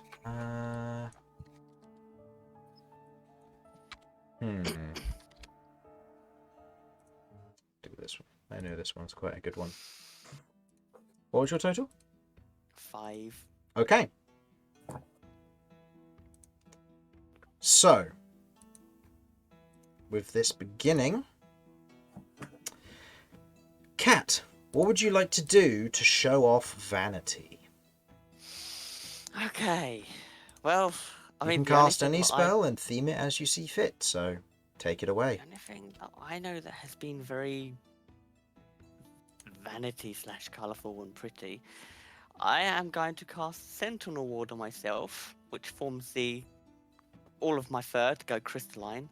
And as I do that, I will shake to kind of give a colourful, glittery aura about me. Okay.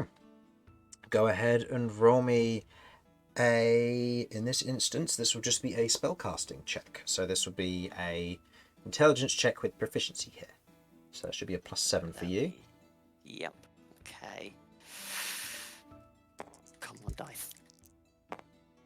I'll take that. 26. Nice. In this instance, as you otherwise as you hesitate in this moment, as you otherwise are caught off guard by the sudden kind of like, oh, there's no time to prepare, it's go time. You know that a number of individuals around you begin to cast kind of basic light spells, beginning to kind of swirl them around themselves, beginning to design them and pull them into various kind of stretches and shapes. You note that a few of the individuals begin to go a bit more kind of ballsy with their initial opening, with a few of them beginning to make themselves bigger with the enlarge reduce spell. Others begin to create multiple versions of themselves, while others recast mage armor with almost this very powerful appearance to them. You know, one individual in particular otherwise kind of raises their hand slightly, and you note what looks to be kind of this thin bead of what looks to be bright purple magic rises up and explodes into this array of colour, which to everybody else who's doing light-based and illusion-based magic dissipates almost in an instant, nullifying a lot of them. But for you, it reflects off of the beautiful crystalline armour, creating this wonderful array and prismatic show, almost like it was planned and prepared. And in this instance, the two of you look very much as a wonderful duo, unintentionally so. the individual in question otherwise looks back at you with a smile, and you very much take note of their appearance, of what looks to be kind of this very smiley and colourful kind of dark brownish coloured satyr. As she looks back at you, these beautiful horns that rise up from her forehead, with what looks to have 2 dangling gems from the end of them. Okay. As she looks back and smile, I'll smile and sort of nod my head slightly. Okay. What would be your next thing that you are doing? That is, so far, 1 mark in your favour. Okay. It's got to be...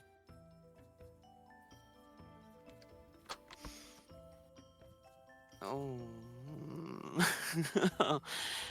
Okay.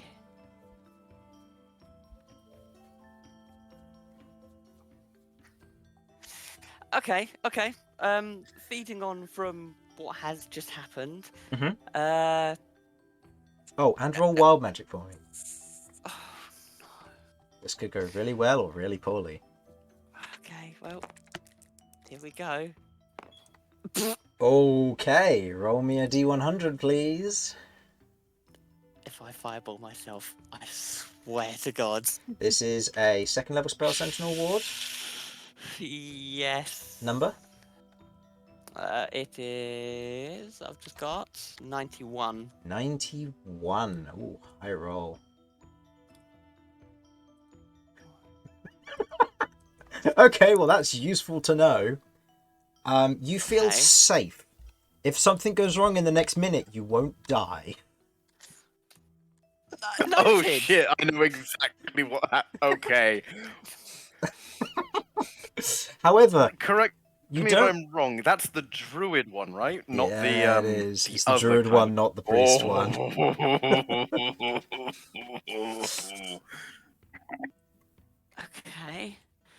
Okay. This can be fun Well- if you die, but unlikely in the vanity phase.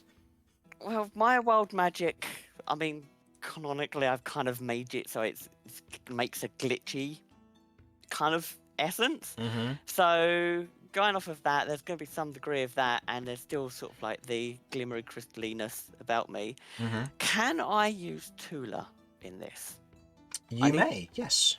Okay, I'm going to use Tula to essentially gather up all of the crystal around me and fire it in the air, causing like a shower of glitter and sparkle, both coming down and raining upon me, but also the Okay. vaguely surrounding area Okay. while it jumps all over the place, because, you know, my I wild will magic. say, in this instance then, I'll say make me a dexterity saving throw. In this instance, I'll say that the flavour is that you're making a dexterity saving throw is you're doing something which isn't hindering the others necessarily, but could distract, but it's also going to affect you, either in a good way or a bad way. That is 10. 10. Okay. In this instance, as you otherwise have Tula kind of leap off of your shoulder, there's a moment of look of wonder from a few individuals as you kind of pick up that they're intrigued by the draconic look of this particular one. As you watch another one of the mages that's currently on the dial otherwise does a quick swirl, and you know almost kind of this elongated serpent-looking illusionist creature that spins around, and as the tail flicks in Tula's general direction, knocks Tula off course, as the illusion in this instance is more of a summoned creature.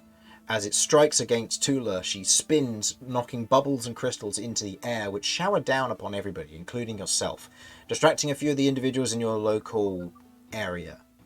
But more accurately, you watch as the crystals rise up in kind of this bubbled fashion and shatter outwards. There's almost this dark purplish section of it which begins to almost spark out, not necessarily uncontrollably, but like a magic-influenced state. So that's marked down as one neutral roll. That wasn't an outright fail. So that's marked down as half a point, or 1 point versus 2. Okay. What would you like to do next? Oh, Okay.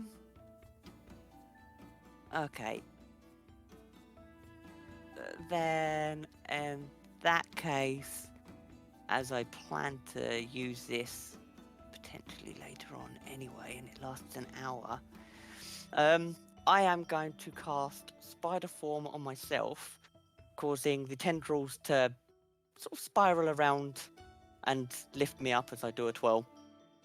Okay. I'll say go ahead and make me an Arcana check for this one. Oh. Yeah. Do you have that's bad. inspiration? Oh, I do. I also have Wild Mad. You also have your That's a Chaos. Chaos one, yeah. Yeah, I'll take that one. Okay. 26. Was it that your inspiration or your Chaos magic one? That was my inspiration. As you otherwise stand there in this particular instance, kind of seeing it shatter around you, you pull it in towards you as all of these pieces of crystal begin to fuse and form before they begin to almost reach up like strange arches that reach onto your back, your shoulders, and near, just generally along your spine, as these long kind of spidery-like limbs begin to hoist you and pull you up against the surface of the stone here. The otherwise fused electrical kind of bright purple and crystalline look of it otherwise guiding down the exterior here. As you otherwise do so, you know that a few other individuals, they're casting their spells, but they seem to be conserving their magic in whatever way they can. Go ahead and roll me a wild magic check, please. Oh, no, yeah. Second. Okay. And also note when you go hang on. below your half mark as well. Okay, go fine. Oh, good. Wish So. I got that earlier. So, in this instance, as you otherwise change your shape and otherwise push yourself up, there is a kind of an elevation of your person compared to other people around. And although some have flashy magic, which looks frankly amazing from one person to the next, it is, as would be described, very mundane. And a lot of people are holding back in different ways to conserve their magic over the course of this, while those that are going flashy, such as yourself and some others, are catching the crowd's attention. Is there anything else you would like to do for the remainder of this, or would you just like to... Or is there more that you would like to attempt?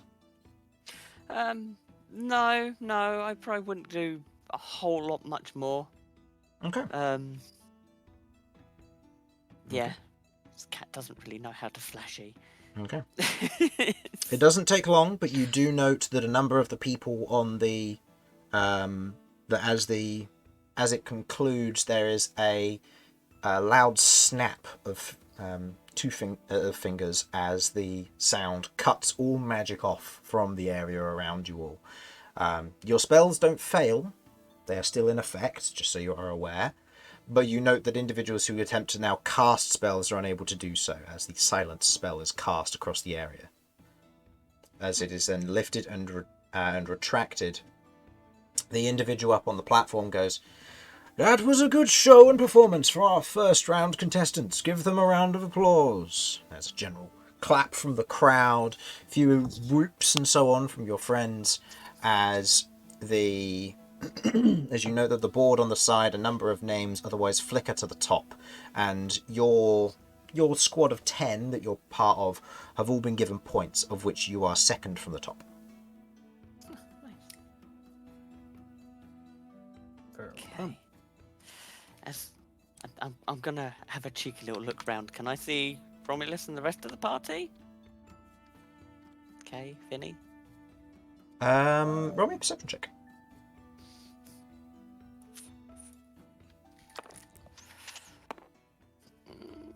That is 10 plus... Oh, perception -1. Yeah, it's 9. 9.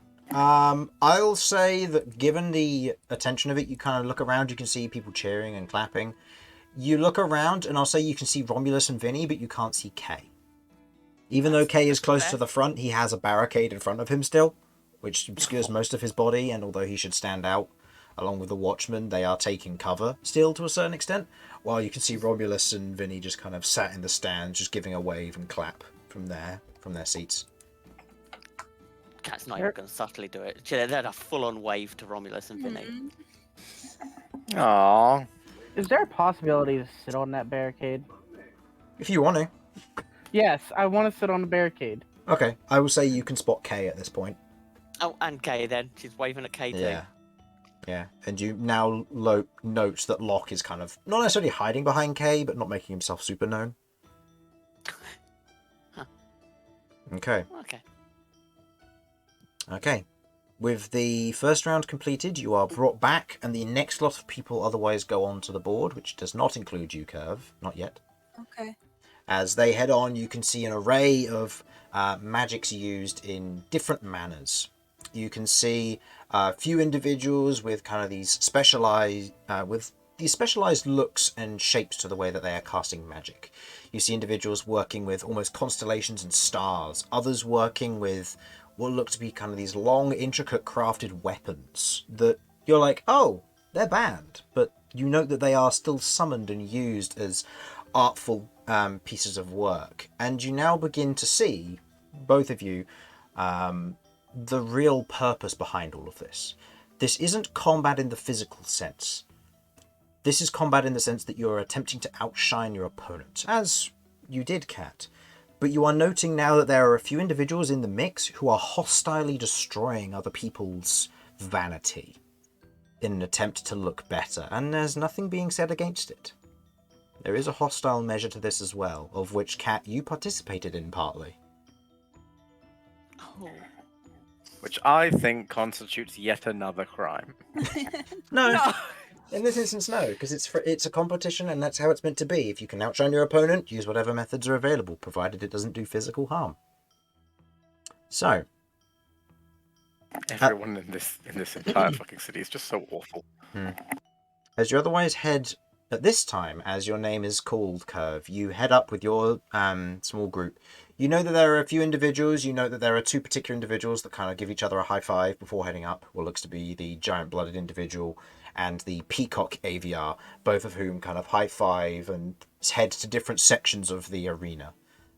Seemingly more skilled individuals compared to the rest. You know that there's a bit of not necessarily outclassing nature to them, but a level of understanding and upper ability to them.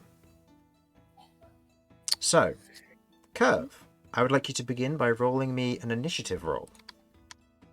Just to see how quickly you act compared to those around you.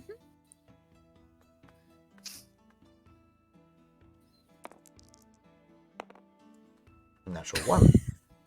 Okay, so you will be hesitating for your first round. So I would like you to go and describe me what you would like to try and do for your first bit of magic. Can I just check? Do I have to do several different things? You can do as many or as few as you want until the timer is met. Cat stopped early to preserve spell points. So you can do as much or as little as you want. Okay. Kirv's plan is to cast skin layer on herself. Now, but it's going to be a very big site, okay? Should I describe? Go for it. So, she forms a crow claw, basically, with very sharp talons, and it just slices over the front of her, not like drawing any like real damage visually, but it's you can see clearly like 3 scrapes across the chest, and there's sort of this fiery brimstone glow underneath, and then the claw sort of falls to her feet and starts becoming turning into flames, like black feathers aflame with this golden red fire that's starting to rise up her body until she's just completely on this sort of feathery hellfire look. Okay. And to the point, sorry, I'm not even finished, Han. I'm not even finished. Oh no. Okay. The fire sort of almost covering her, where you can see just like a shadow of what seems to be like a phoenix shape. And then the fire whooshes away to reveal Kirv, who seems to just have her skin covered in these black feathers, the feathers of her armor, looking real and bigger, and them all just on this prickly, hellish fire coming off her, and her eyes are black. Okay. And for the record, she has lost 30 hit points and regained 60 temporary Okay. points, which I may say will put my health to 69. Nice. Thank you very much. Didn't even give us a chance. No. Thank you. Thank you. Thank you. you. Thank you. You did That- you did good work there, Kirv. That's part of the act as well. Just 60. See that, and the whole stadium just goes nice. Okay. I think Kirv deserves inspiration for that. Do you wish to give yours up, or should we say it's Oh god, no! I fucking need it. You've seen my rolls. Yeah, fair. I meant all the bardic inspiration that you have to give if you wanted to use it. Oh, I don't know what more I can do. no, I will save that for my dear Cat. my dear cat. Also, was it D6 for me or D8? Because D8 because you're in the danger zone. the highway to the danger zone. Okay, go ahead and give me. I'm going to say in this instance. Oh, I please. think Kay's nice. given. Is D8. Kay giving it? I saw him ding a D8 next to Kirv's die. Ding twice if yes. Okay, so you have the additional D8 for the inspiration here. So, I am going to say, given this is a combination of multiple spells in the form of, I'll say, Skin Well, Layer and your wait, Thaumaturgy for the eye colour. Oh, okay, yeah, that's fair. But I'm just checking. I'm only using one spell. You're only slot. using one spell slot, yeah, because it's a Skin Layer Yep. mixed with a few of your cantrip abilities that work well with Yes. it. So I will say, go ahead and make me... This would be, I will say this is just a general spellcasting check. So this will be your charisma modifier plus your proficiency. So that should be a +7 to this roll.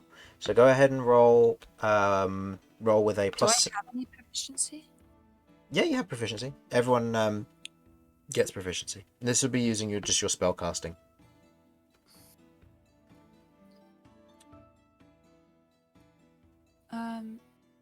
Okay, yeah, sorry, I think it was so +7. Yep, so +7. So go ahead and roll that, and you have a D8 in addition to that. So is it 1d20? It's 1d20 and the D8 as a bonus added. Yeah. Yeah. Okay. I needed that, thank you. So 5 plus 7 plus 6. Which takes that to 12 plus 6, which is 18. Okay, that makes that a success. So in this instance, as you otherwise perform that, everybody else around you beginning to cast their various bits of magic, you know that the giant-blooded individual begins to kind of turn their skin to stone as they're beginning to kind of smash their fists against their chest. The peacock individual begins to cast this very bright illusion, which begins to very much dominate the field. But in your particular segment, where there are individuals who, again, are attempting to kind of interfere with nearby magic while also casting their own spells, you otherwise bolster yourself in this display.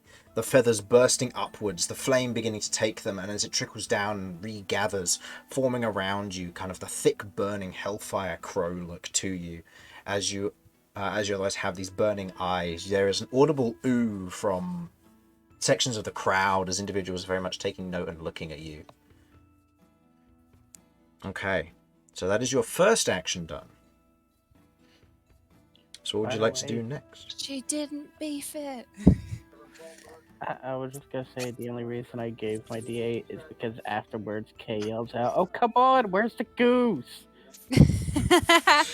I was seriously thinking about doing goose feathers. But... Where's the goose? Are you Bring not on the goose. Are you not entertained? Presents goose. Okay, so what would your next thing like to be? As a follow-on to that. I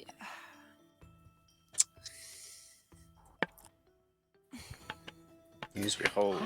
Hard, isn't it? It's hard. Yeah. Use whatever you have at your disposal. Any tricks. You can flavour them and create them in whatever manner you would like.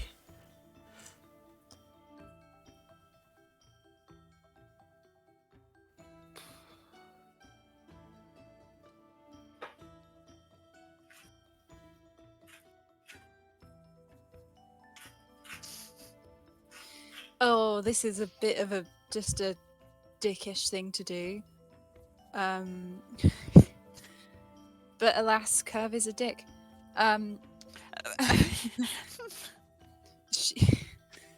Okay, so Kirv also casts Mage Hand, which is in theme, fiery crow talon, bigger this time. As big as I'd be allowed to make it, I'd say. Okay. I'll say that's that a is- good 5 foot in size, given it can occupy a 5 foot space. And it's just sort of like traveling around the other performers, sort of covering them from certain parts of the audience, just making them aware that I'm here. Okay. I'm here and I'm ready, Okay. but not touching or hurting them, of course. No, of course. I'll say go ahead, and in this instance, this will be your choice of a perception or sleight of hand check, whichever one you'd prefer. Perception or sleight of hand.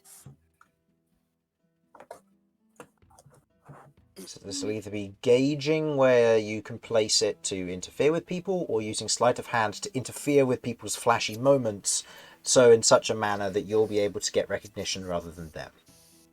Could I argue for intimidation as I'm intimidating the other contestants?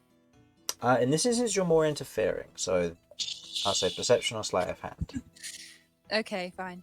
I will then go perception, which is a +2. Okay. Go ahead and give me a roll. Oh, just the regular d20. Okay, 18 Ooh, again. 16 +2. Yes. Okay. In this instance, using that moment of momentum of kind of the show of glory, still burning with the very much persistent crow and raven's feathers that otherwise extend from you as you otherwise hold your hands out, as you're otherwise holding your hands out to either side. A large crow claw otherwise begins to move around, not necessarily swatting at the magic, but pulling magic with it as it moves around, blocking off views and otherwise interfering with the general showmanship of the other contestants in your nearby area.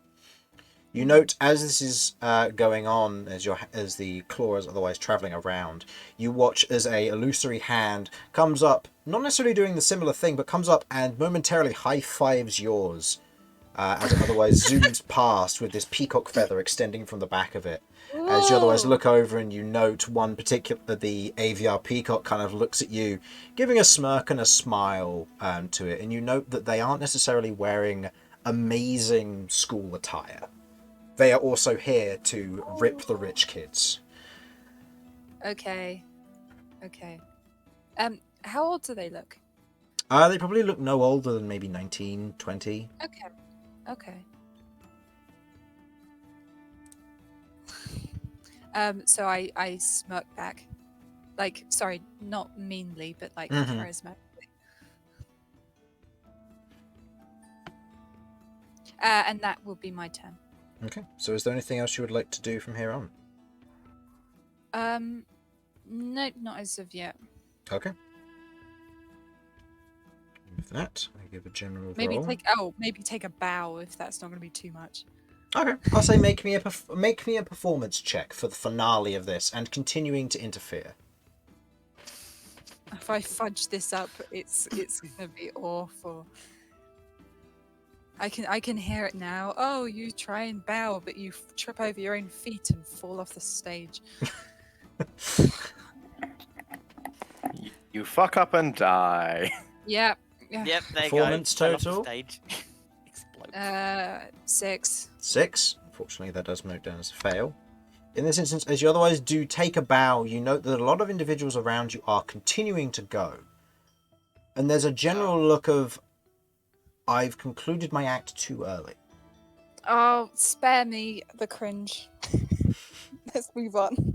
You make me watch cringy films all the time. Oh, Hey, that- yeah, but it's funny when you're cringing. Okay. Okay then, so this will be up to a final roll. I would like you to go ahead and roll me a general d20 for me, please. This will be a modifier to your act in this instance. Kat made it because she acquired the points that she needed. 5. 5? Okay. So that would be... okay. Okay. In this instance, as you're otherwise proceeding to conclude your act early, a number of the other individuals in the area who are proceeding to kind of create their illusions stop as the silence spell is cast across all of you. As individuals kind of generally begin to wind down, names appear on the board. You unfortunately don't see yours on there. Oh. Okay.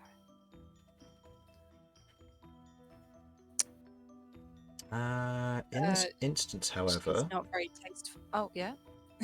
I was going to say, in this instance, however, as you're considering whatever your next act would be, you hear a voice say into your head,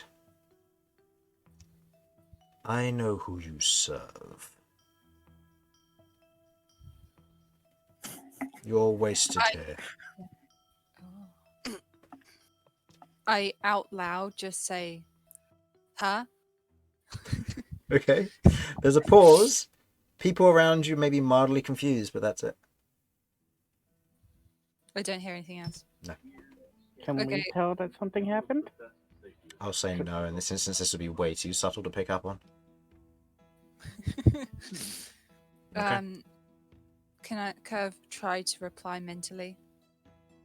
Go ahead. What would you like to say? I know. That's it. Okay. Okay. You are led off the stage back to the waiting room where the rest of you are. There is a little bit of the final round as individuals proceed with their bits of magic. Some individuals going again, kind of flaring in their own manner and posturing in their own way before it ultimately winds down and concludes for the first round. I'll be right back. Yep, that's fine. I was going to say we're going to take a quick 5-minute break there. As Kat, you'll be moving on to the second round. And cool. you can benefit from a short rest if you wish. And I would like you to go ahead and roll me 2d4, please, to determine your position on the not on the rankings, on the finalings. So the top one will be the first one. So you are in the second bracket and you're in the third position. 1, 2, 3. You are replacing this one. Okay, so you are there. Cool. Okay, so I your am. first opponent is them. Ooh, interesting. Okay.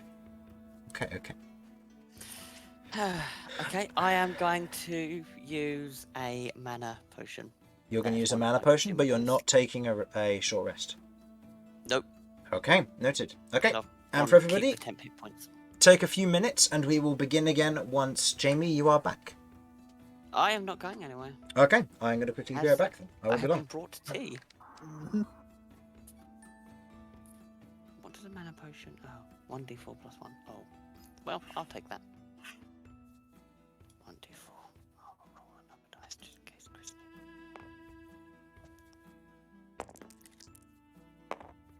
Yeah, of course.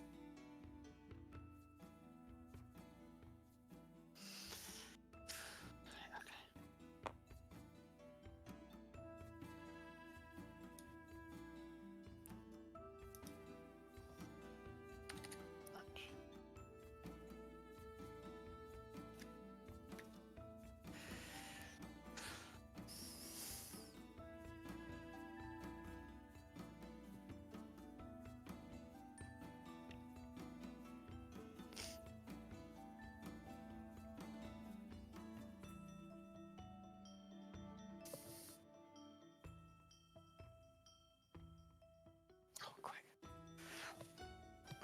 If Chris Did- comes back, I'm quickly going to loo. Rip.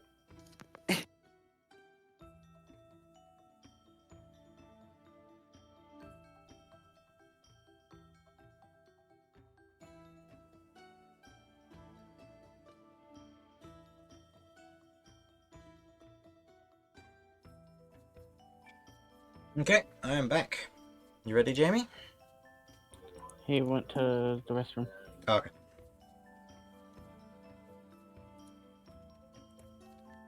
Alright. So, in which case, I will describe what the rest of you see in this instance, for those of you who are still here. You watch as the first few rounds begin to go through, as each group is divided up into its groups, and individuals begin to come out and do their first duels. The first one you see is between two individuals, an elven individual of kind of this strange, almost tattooish design to the magic that they behold, and what looks to be a female Fluxian with almost this kind of flame design to her. As she otherwise kind of steps out, the two of them begin to duel, one using a wand, another a staff, as they begin to otherwise duel and parry with a few basic spells in the initial sections of this, cantrips. As it otherwise winds down, the Fluxian individual kind of letting off fire-based spells, while the elven individual is just trying to block them with what looks to be these almost giant gearwork cogs, and almost like this manipulation and slowing of time before trying to release it in a burst. As it otherwise misses, I'm going to roll for each of you. See Yes. if any of you three are hit. Okay, what dice would you like? Would you like the red one, the black one, or the silver one? Red. Red. Alright. Harlan or Simon, would you like the black or the silver die? Is high or low better? Low. Well, no. Then High I will is take- better, low is getting hit. I will take the black die then. Okay. And Simon, you are stuck with the silver one. Okay. None of you rolled natural ones. Kay got a 2, but that's not low enough to accidentally get hit with a spell. Oh. Well, getting hit with a What spell is about luck? usually bad, but What about lock? Lock? Alright, I'll roll for lock. No, lock's fine. Okay. As this occurs and otherwise misses, you watch as the Fluxian otherwise moves around, releases a gout of flame behind them, as it otherwise strikes across this first individual, who kind of concedes, kind of sliding to one side, and the Fluxian otherwise stands there, kind of triumphant, raising his fist before heading back in. You see in the next round what looks to be a dwarven and human individual. The dwarven one, otherwise, both of them in this instance, as she otherwise casts a similar kind of geomantic spell of a sentinel ward on herself, before proceeding with this fight in holding what looks to be these two kind of curved stones to her right side as they hover there patiently. You watch as the human one otherwise moves up and outstretches a hand, which you watch as it breaks off, detaching to the ground, and begins to squirm and otherwise rise up with these deep runes set across the top portion of what looks to be almost a head of almost a childlike creature, which looks out towards the dwarf individual, who looks absolutely terrified in this instance as it skitters and runs towards them. It doesn't go for a strike, but as it runs forward, it reaches up and snatches the focus out of the dwarf's hand and snaps it in front of them, throwing it to the ground in front of them as they flinched and hesitated before they concede, as they have no way of casting spells. Oh, you could do that? This is. Someone read the rules well. The next round, the one before cats, you note what looks to be two individuals who otherwise arrive, a human and an elven one. The elven one you note is of a slightly more highborn descent, with the human otherwise looking a bit more timid. But you note that they cast these various spells, a mage armor of these beautiful constellations and design, creating an entire arena full of fog, before you hear what sounds to be the tearing and shredding as the elven individual raises their fist and steel begins to whirl around the human, tearing through robes and armor, leaving these deep cuts and grooves before the individual kind of falls backwards and kind of lifts their hands in surrender before they recall and all the metal reconnects back to their arm in kind of these almost diamond-shaped segments as they reconnect to their arm and they lift it triumphantly. Now, Cat, you are called to the stage as you see the ringleader of... Interesting how this lined up. The ringleader of that crew who were very much taunting you. A female elven individual, beautiful silver robes with this kind of bright red trim to the edge of it. As she otherwise steps up, wand in hand. I'm surprised you made it this far, but I guess this is now the time to show off a few things. As you watch as she holds her wand out, it dissolves into this metal and turns into this almost liquid metal ball in front of her. As her preparation spell, is there any spell you wish to cast before I ask you to roll for initiative?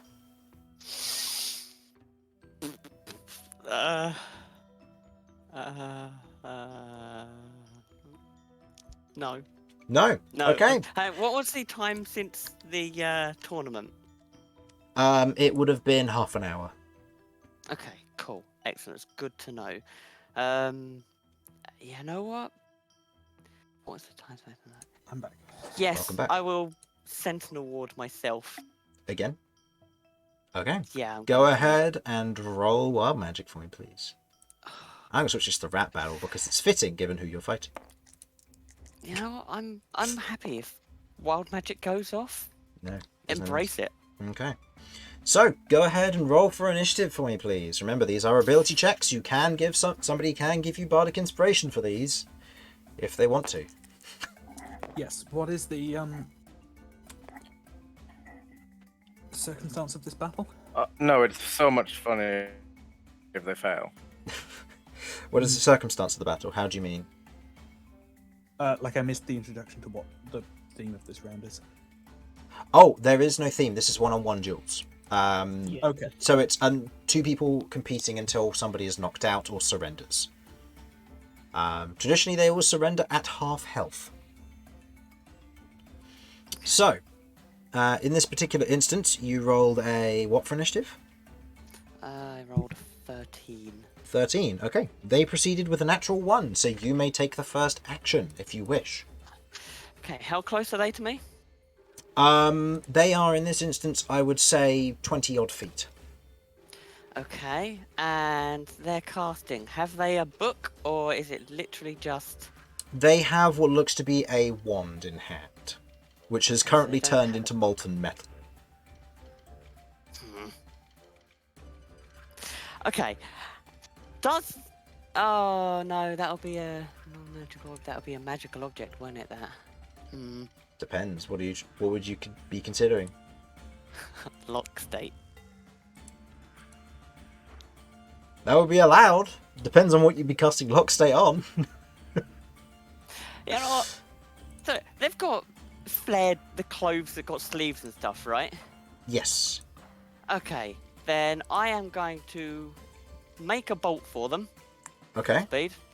And I am casting lock state on their top. So they can't move their arms. On their robe. Okay. In which case, I am going to roll a dexterity saving throw for them. What is your DC? My DC lock state is equal to spell save and half, so they've got to make a strength check. No, that would be again. Strength is check is for 15. them. Strength check is for them versus if they get affected by it. I'm just giving them a Okay. dexterity saving throw because in this instance, actually no, right. they rolled a natural 1, so they wouldn't get a reaction for this. I know that usually you roll because there's usually no effect for this. It's just go up and touch the object, isn't it? Yeah, literally, it just go up. Does it and then have they've got to- consumed components? I mean, I'm using my wand. No, it doesn't have an MGP cost. Okay, sorry, I'm just looking No. at the spell now. Okay. Okay, so you go up and you otherwise tap their clothing, which immediately locks in place, where it was previously fluttering kind of the light evening wind atop the atop the platform here, it just halts in place, frozen in time, as they begin to attempt to kind of move their arms. Go ahead and roll me wild magic, please. Lock State is a 3rd level spell, so this is a 3 or higher. Are you... Okay, so that's fine. Can I allow wild magic? Is that a thing? If you'd used your D20 earlier on the chaos magic, you could have. I would have allowed it, but in this instance, because there's nothing to recharge with it, the answer would be no, I'm afraid. Okay. It's why it's called wild magic. If everybody wanted it to happen, it would just go off all the time. True. Fair. Right. Okay. So, that is your action. Do you wish to move away any further? No. I am going to, well, maybe 5 foot back, so I'm not in any degree of imminence to it. Okay. You otherwise move back a little bit. In this instance, as they're otherwise held in place, they otherwise begin to try and shift on their own turn and are unable to move. Let's see. What would they try and do in this instance? Carrying or wearing a frozen item can make a strength check as an action to attempt to break the item free. After a cumulative DC equal to half the spell's level rounded down times your spell save DC. Yeah, they ain't gonna bother doing that. Actually, no. Versus your spell save DC, that's 1 times your spell save DC, isn't it, currently? That's 15, yes. 15. With a -1? I mean, it's possible. It's unlikely, though. No. The individual is instead going to continue with the spell that they are currently concentrating on and is going to try and make an attack roll. I'm going to say with disadvantage due to the lock state here. Okay. So this is with a +6 to hit. With disadvantage, that is a 10. No. As they try and sweep their arm as best they can within the handhold, the otherwise molten wand otherwise swings around and goes to a swipe against you, but you easily kind of duck out of the way of it, as that is their main attack for the turn. And as a bonus action, there's not really much they can do. They can't really move. I'll say they're going to make an athletics check with disadvantage from their bonus action, just to try and effectively derobe from the main casting robe that's currently there. With disadvantage, that is a... Okay. That is a 15 with athletics. Why? You can't hit worth a damn with disadvantage, but you can do that. Okay. I will say in this instance, they are... Next turn, they will be able to use their movement to break free of the robe. Okay. It is back to your turn. What would you like to do?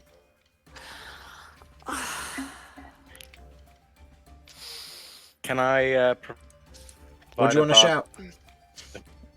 Inspiration to Cat. Okay.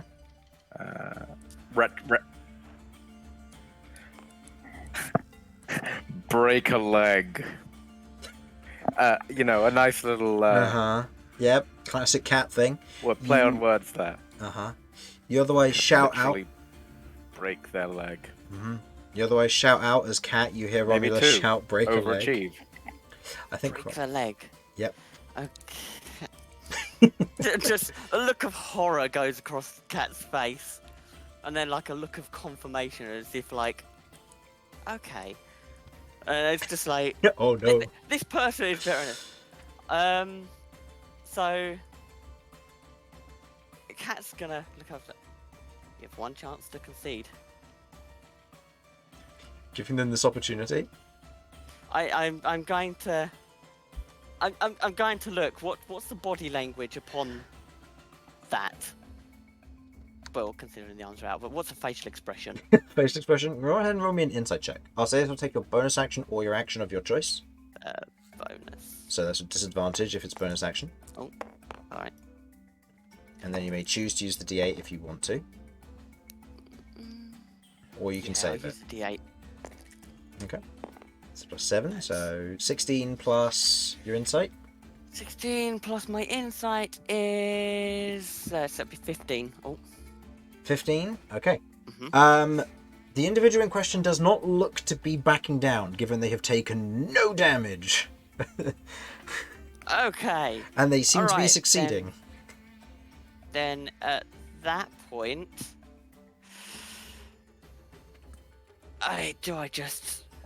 this guy was an asshole, and it's a ringleader. Do I just set a standard from the get-go? It's up to you. Okay.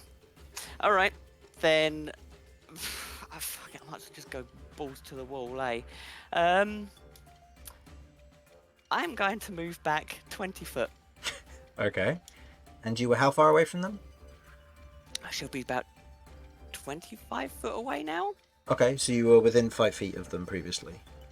Yeah, well, I was 5 Well, foot away. you're Then 5 I moved foot- 20 foot further back. Okay, so, yeah, okay, I see what you mean, yeah. So you were more than one space away. Got it. Well, I was always told, if we're gonna do this, it's disrespectful to hold you back. Okay. She's gonna clap her hands together, grasping her wand, point it towards them, say, I'm sorry. She's gonna cast elemental detonation on them. Okay. That's a dexterity saving throw. It is. I am They're going locked to in say... place. I'm going to say they are locked in place. This will be with disadvantage. So this is a total of... Okay, that is a natural 20 Oh no! and a 9. So that's an 11 total. That fails. No. So that is 8d6. Yep. So let me just grab your d6s here. There you go, your 8d6. What damage type is it? It's chaotic. We'll find out. Oh, that's right. 3. So that will be. Hang on. Detonation. That is fire. Does it have to be 3? Isn't it one of the damage? It is, but I put my cursor over the 3 because How does it determine it with the elemental detonation? elemental detonation we've got is elemental detonation, d6, and the damage. It worked on the same basis as Chaos Bolt, I believe. So you get to choose which so- one then. Oh, okay. Oh, let's go. So as long as I've actually got. Yeah, so 1, 2, 6. 1, 2, no. 6, 5 or 6. Okay. Chaos acid. Bolt is the one where it changes randomly. Yes. So Acid then... So acid. Oh, okay. Okay. Mhm. No, that's fine. Yeah, because it's So- based on Chaos what Bolt was the one where it. it like you get to add Yeah. on another one, or am I missing? On an 8. No, I know what you mean with the Chaos Bolt. Yeah. With Chaos Bolt, if you roll the correct die size, then it will give you the damage type. In this instance, it's one of the d6s. So And just to think, I'm aiming for the legs. okay, so it's 24 points of damage. Okay. Alrighty then. So from their health down with how much? 24, you said? Yep. Okay. In this instance, you all watch as you say break a leg, and you roll wild magic as well for me, please, because this is a 3rd level spell. Are you below half now? I am. Yes, by 1. Okay, so that would be a 4 or higher, but oh no, that does because you're within Zaker's, so the wild magic is increased by 1. So that hits the DC. So go ahead and roll D100 for me, please. This is a level 31. 3 with a +2 modifier. 31. Mhm.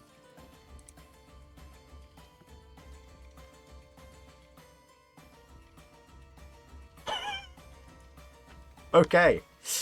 All of you watch as Kat extends her wand, and in this instance, you watch as this almost crystal effect begins to grow from underneath her component, or her opponent rather, as it grows up and explodes outwards, showering them with kind of this burning acid. There is this immediate scream of pain, and as you watch this occur, as it otherwise burns and begins to just destroy their legs, before you all notice, Kat is gone. Kat, you hear and see none of this. As As you cast the spell, you watch as it finishes, and you watch as there's this feedback of magic that runs up your wand into your hand and into your chest, and you feel this burning sensation. Close your eyes, and as you open your eyes, you are in an empty and vacant space. Stars and dust surround you. Floating bits of stone and ruin just slowly rotate. And what looks to be distant stars and constellations shining and swirling. You have no idea where you are. Romulus? And with that, you are Anyone? pulled back to the arena, where you see your opponent on the floor, crumpled, sizzling from the legs out, and you see that they have otherwise crumpled and have their hand raised in a motion of surrender.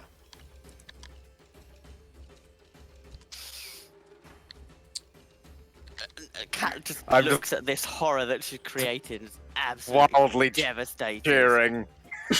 Just- Yeah, just hooting in horror. Yep. Okay. I'm so proud of you. He's breaking up. Oh no. You did. oh, good, damn kid. wild magic. Dang, wild magic. Breaking it up. Alright, so they are out of this fight. So, you are now given a moment, Cat, where you may acquire some gentle reprieve from the problems that have just occurred. As you are otherwise led off of the stage, being the victor of this particular round, you otherwise take a moment as Kirv. You're otherwise down with the rest of the participants. Not able to participate by any means, but you are still kind of sat down there with them as Kat comes down off the stage, as the other contestant, rich kid that she is otherwise stretchered off of the field as she cannot walk. Just no, Cat is crying at the moment. She feels terrible. She's hurt someone. She is stretched off the field. You watch as there's a few kind of clerics and medics that do come over. Kirv just shouts, "Good job, cat!" she's just tears streaming down her face, crying and sobbing after all that she's done. You just shout out at her. I couldn't Romulus say- and Vinny whooping and cheering from the crowd. Yeah. I couldn't Trying to say get what the I crowd wanted to going, say. What did you We want are to say? monsters. Hold on. Okay, what did you want I'm to so say? proud of you, Cat. Hold on. Okay, what did you want to say? I was just gonna say I couldn't say what I wanted to say before her fight. I was gonna say tear her to shreds, cat, and she actually did. Well, round two is always the thing. Jesus Christ. Okay. So, you otherwise come off of the field for the moment, Cat. As the next few rounds go by, the giant-blooded individual loses to to another wizard who, in this particular instance, is casting what looks to be kind of a stronger hemalurgic magic to them. Blood magic, as you would be more aware of this, Cat. As they're casting this magic, kind of taking down what looks to be kind of this shell of geomantic armor from them, and begins to kind of just break through it, shattering it, and very much leading a good, strong fight against them, as they themselves do lose. In the next round, you see what looks to be the AVR Peacock individual versus what looks to be a kind of a Maine Coon cat individual who otherwise is kind of lean and prepared for this, casting a magic which makes them seemingly faster, a haste style spell, before leading across the battlefield with a shocking grasp, going for a grab, but passes through what seems to be a fake version of the peacock, who spins around and with the spreading of their feathers casts a spell, and the individual kind of stops in place, paused for the moment, before the Avia goes over to them, places a hand on their chest, and you watch as in a moment they are shot backwards off of the stage, very much kind of rolling and striking against the back wall before they kind of realize what's happened. An individual goes over to them, asks them how they are, and they bow out before the AVR gives a deep bow to the crowd. You watch as the next two contestants, a human and draconian individual, the human otherwise stretches out their arms to either side, and you watch as these bulging muscles begin to appear, and they grow larger and bigger in size, and they take these meaty, hefty swings with what looks to be this almost spectral hand that sweeps in front of them. The draconian individual uses what you would recognize, Cat, as a rune, as they otherwise lift it up, and you watch as this great gemstone and crystal shield raises in front of them, blocking the strike before a swing is made with what looks to be this ball of geomantic energy that strikes their chest, pushing them back and exploding in a similar fashion to your own, peppering them with crystal as they are pushed back and very much wounded as they shrink down to size and are unable to compete further.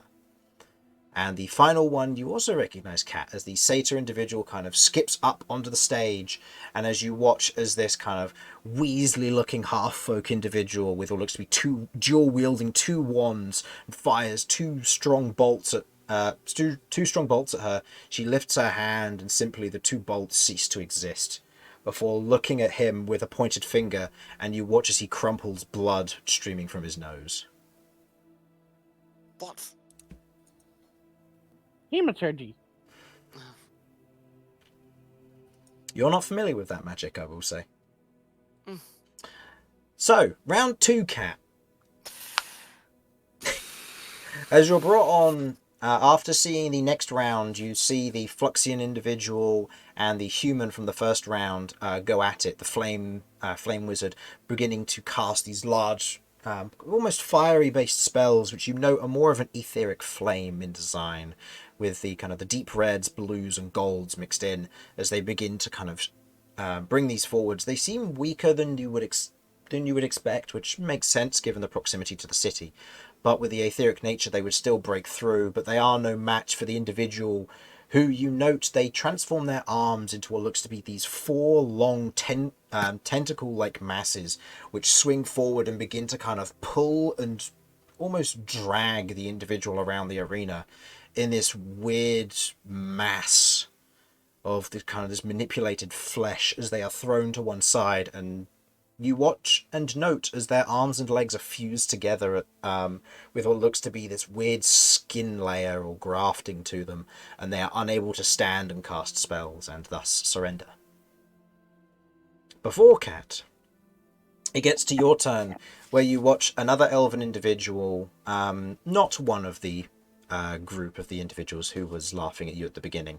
As you see, she walks up, and you watch as the gauntlet that was previously holding a lot of her magic detaches into these shards of metal that begin to rotate around her arm as she otherwise moves up and looks towards you in almost a welcoming bow. Well done with taking care of Jasmine, but I'm sorry, this is still a competition. I will be taking it from here. I understand, and I really hope she's okay. I couldn't care less if she is. She's still a person. Go And ahead and she'll- roll initiative. Mm, What were you going to do? barely. Hold on, were you going to cast a spell? Cat will also take her bow, like Okay, respectful. okay, go ahead.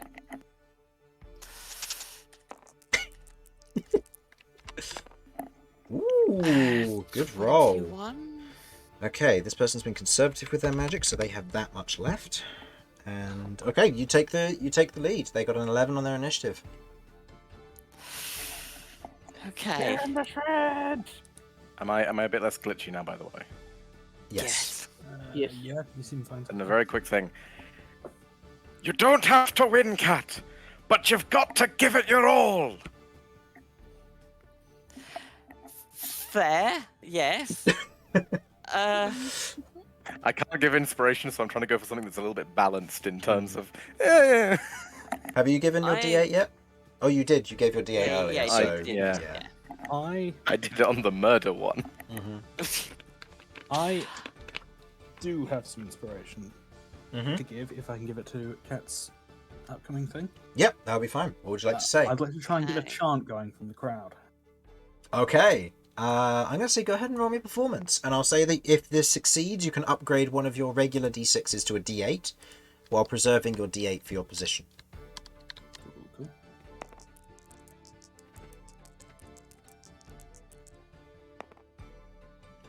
Okay. What would you like the One crowd shot, to one shot, one one shot. Oh, Okay. God. The crowd begin to chant, and as this is happening, there's kind of this moment of. So far, there have been a few back and forths. Most have been like clean, simple victories by some of the more talented individuals. And then there was Cat, who just ruined someone's day. Granted, they deserved it, but they ruined someone's day. And now the crowd is chanting one shot thanks to Vinny. Cat, you have an additional D8 if you should need it. Okay, I'm gonna cast a. I can't see more of a monster than she was before. Okay, Do it. On an emotional level, she is not doing well. Are you below Just to half, by clear the this way? up. She is very much below half. Yes, You know what that means. it does. Okay, so she's going all out. Okay. Believe in the heart of the cards, Yugi! Well, if we're gonna go all out, so will I. But I mean no ill will. And I'm going to do it. I know that You're going to? Cat's weighing up her friends over this competition, and this is the only way to protect her friends. Okay. Yeah, Cat's gonna do it. Okay, noted. Okay, go ahead. Just one shot. Go ahead and roll me a d10. I roll the d6 to lower this. D10 is green. I'm trying to find where I put this document because I put it somewhere in particular and I can't remember where. That is a 3. I should have prepared this earlier. This is my bad. That's a 3. Mm. Okay. I can't find my document, so I'm going to have to improv this. My apologies. So this could either go terrible or it could go great. This could go wonderfully. Go ahead and roll me a d10. Oh, hold on. Don't die. Please. God, don't die. Let's try this one. Nope, not that document. Did you roll your d8? D8? Sorry. Oh, okay. Did I not say? You said read D10, I was like, I've already rolled that. Oh no, this is a d8 8. for the next one. An 8. Okay, so that was on the stronger scale. Oh no. It's fine. No, It's fine. No, I that's don't want to kill them. K's document. I need Cat's document. Don't worry, Yes, there's plenty fine. of magic users here. Yes. I will 100% stop it from killing you. How have Lock. Okay, how have I lost this? Where did I put it? I had a whole table and everything so I could randomize this, and I just can't find it. Okay. Alright, well, enough faffing around. Let's see if I can figure this one out then. So, now as a d8, you need to go to here, here, here, and this would be a one of these spells because it'd be further in the list. And from memory, that would be this one. Okay, let's see. What does this do?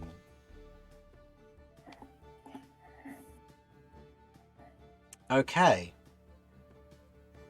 Oh no. Oh, no. Okay. Oh no, it's gonna kill her. Okay. They're dead. You all watch as Kat reaches into her book and tears a page from it. The black page kind of burns up into the air as you expend a 3rd level spell slot. Oh. Well, it's not for its health, isn't it? So it'd be. Oh, that's true. So it's 5 hit points. Yep. Yeah. which comes from your straight HP, not from your Yep, temporary. no, it's taken straight from my HP. Okay. As this happens, you watch as Kat begins to kind of swirl in this dark ashen energy as she stretches out her hand, and you watch as there's almost this scream of mouths and eyes as they shoot through the air and latch on and begin to wrap around the contestant's neck. Constitution save from them. Nope. That is a 7.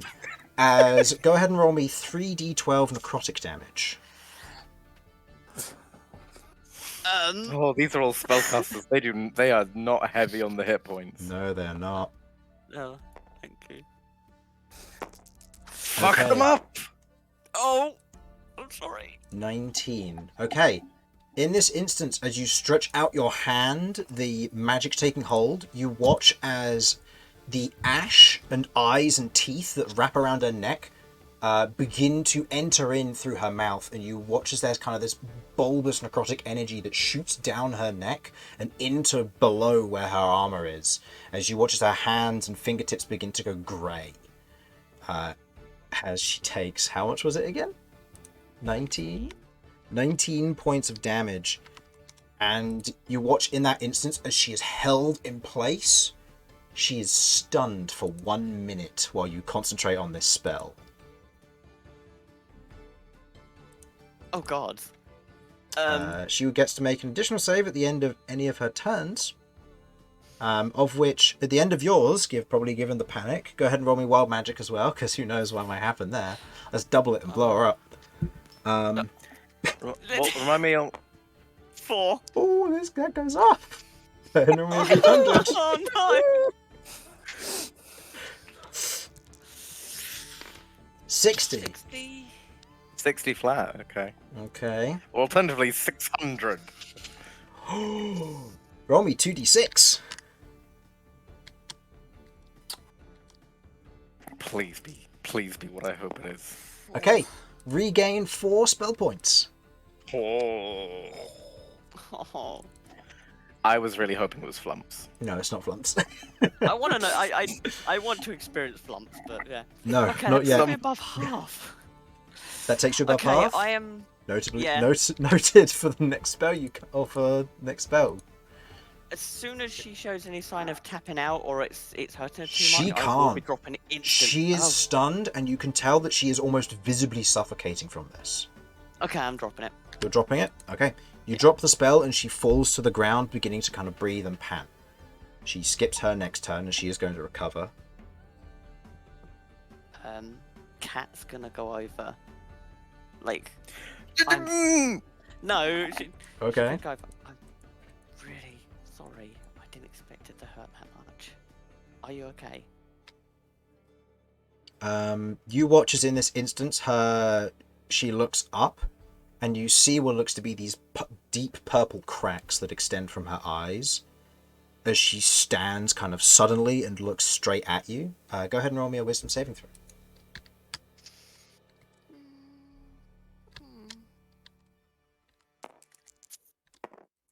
That is that's 3. That's 14. 14. You succeed, and you are not frightened as you feel kind of this wave of sudden, oh no, what have I done? But you manage to keep calm in this instance. It is your turn. What would you like to do? So she's still showing signs of aggression. You're not sure. Then? You see what looks to be cracks coming from her eyes in the same manner that you have. Well. Oh. Congrats, Cat. You're contagious. Oh no. Okay.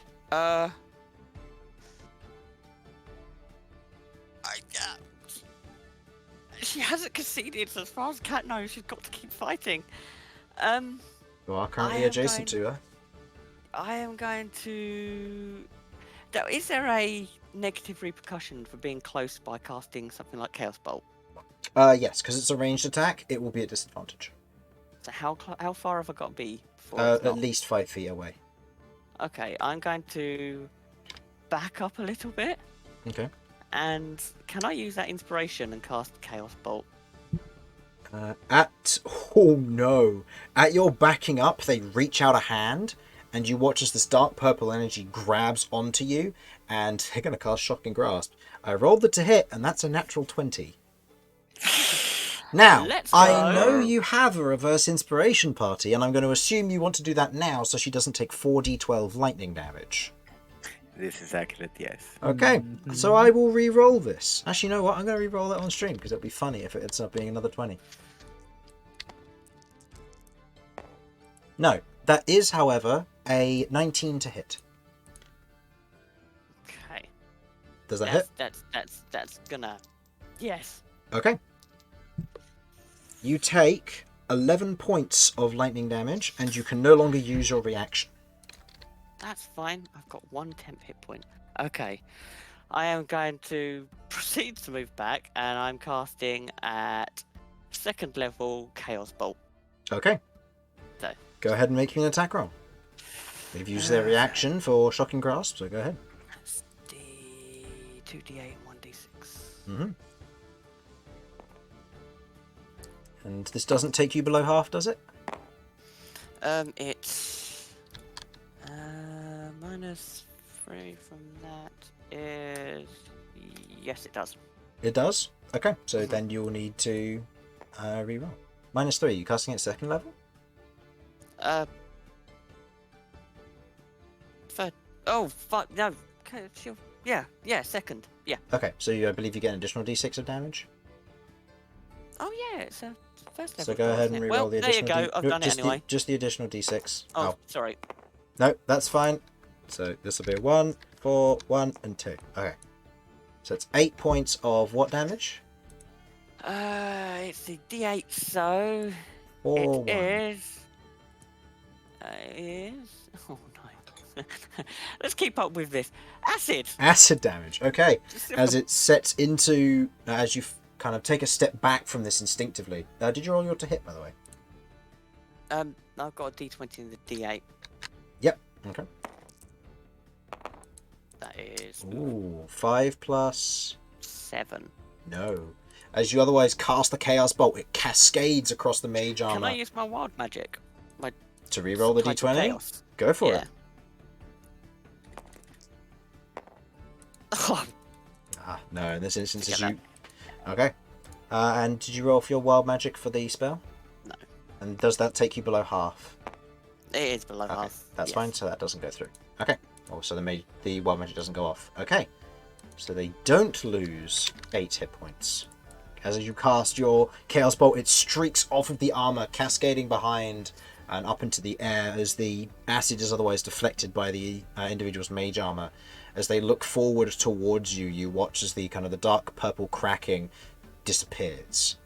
As the individual gives you a hearty stare. Kirv. You recognise that this person just cast the fear spell on Cat, and it almost worked. Okay. No, she's not infected. In fact, Oh, Cat. thank God for that. She is not infected. She is just using fear to try and strike against you. But it is now her turn. And she is going to she is going to use her steel shards against you. So, this is an attack roll. She has 2 attack rolls. She's going to upcast this to 3rd level.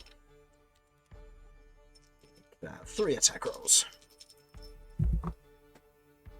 Okay, the lowest of those is a 15. Does that hit? No, The next lowest is a 17. Does that hit? that hits. Okay, so 2 of these are going to hit. And you don't have a reaction because you were shocking grasped. Mhm. Each of these deals 3d6. Oh. So, first one deals 8 points of slashing damage. Okay. And the second one deals another 8 points of slashing damage. Okay, hang on, and then. So 16 total. Okay. Right.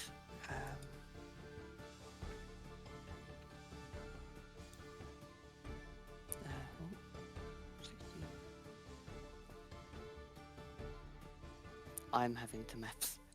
You are having Okay. to math. Yes. Alright. Okay. Are you back bowing out? I have one last thing. And depending on how this goes, I will bow out.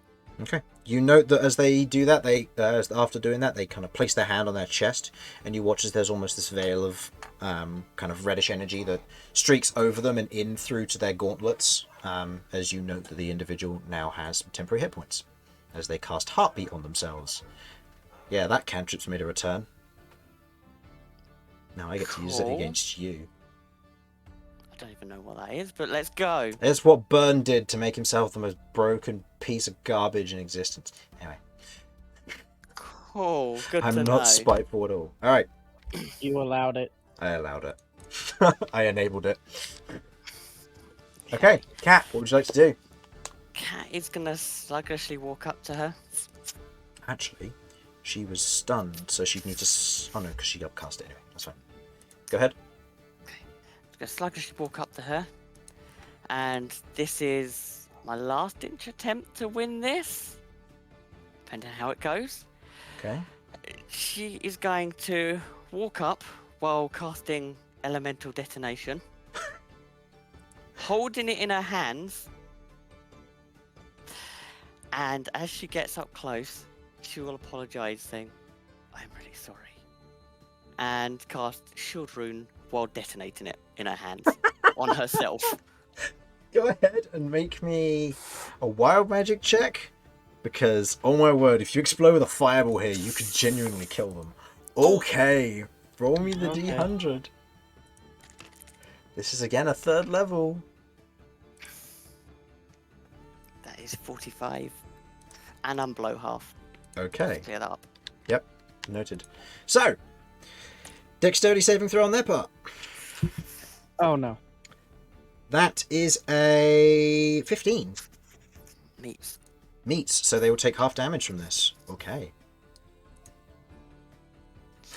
Are you concentrating on any spells right now? Nope, because I dropped the concentration on that.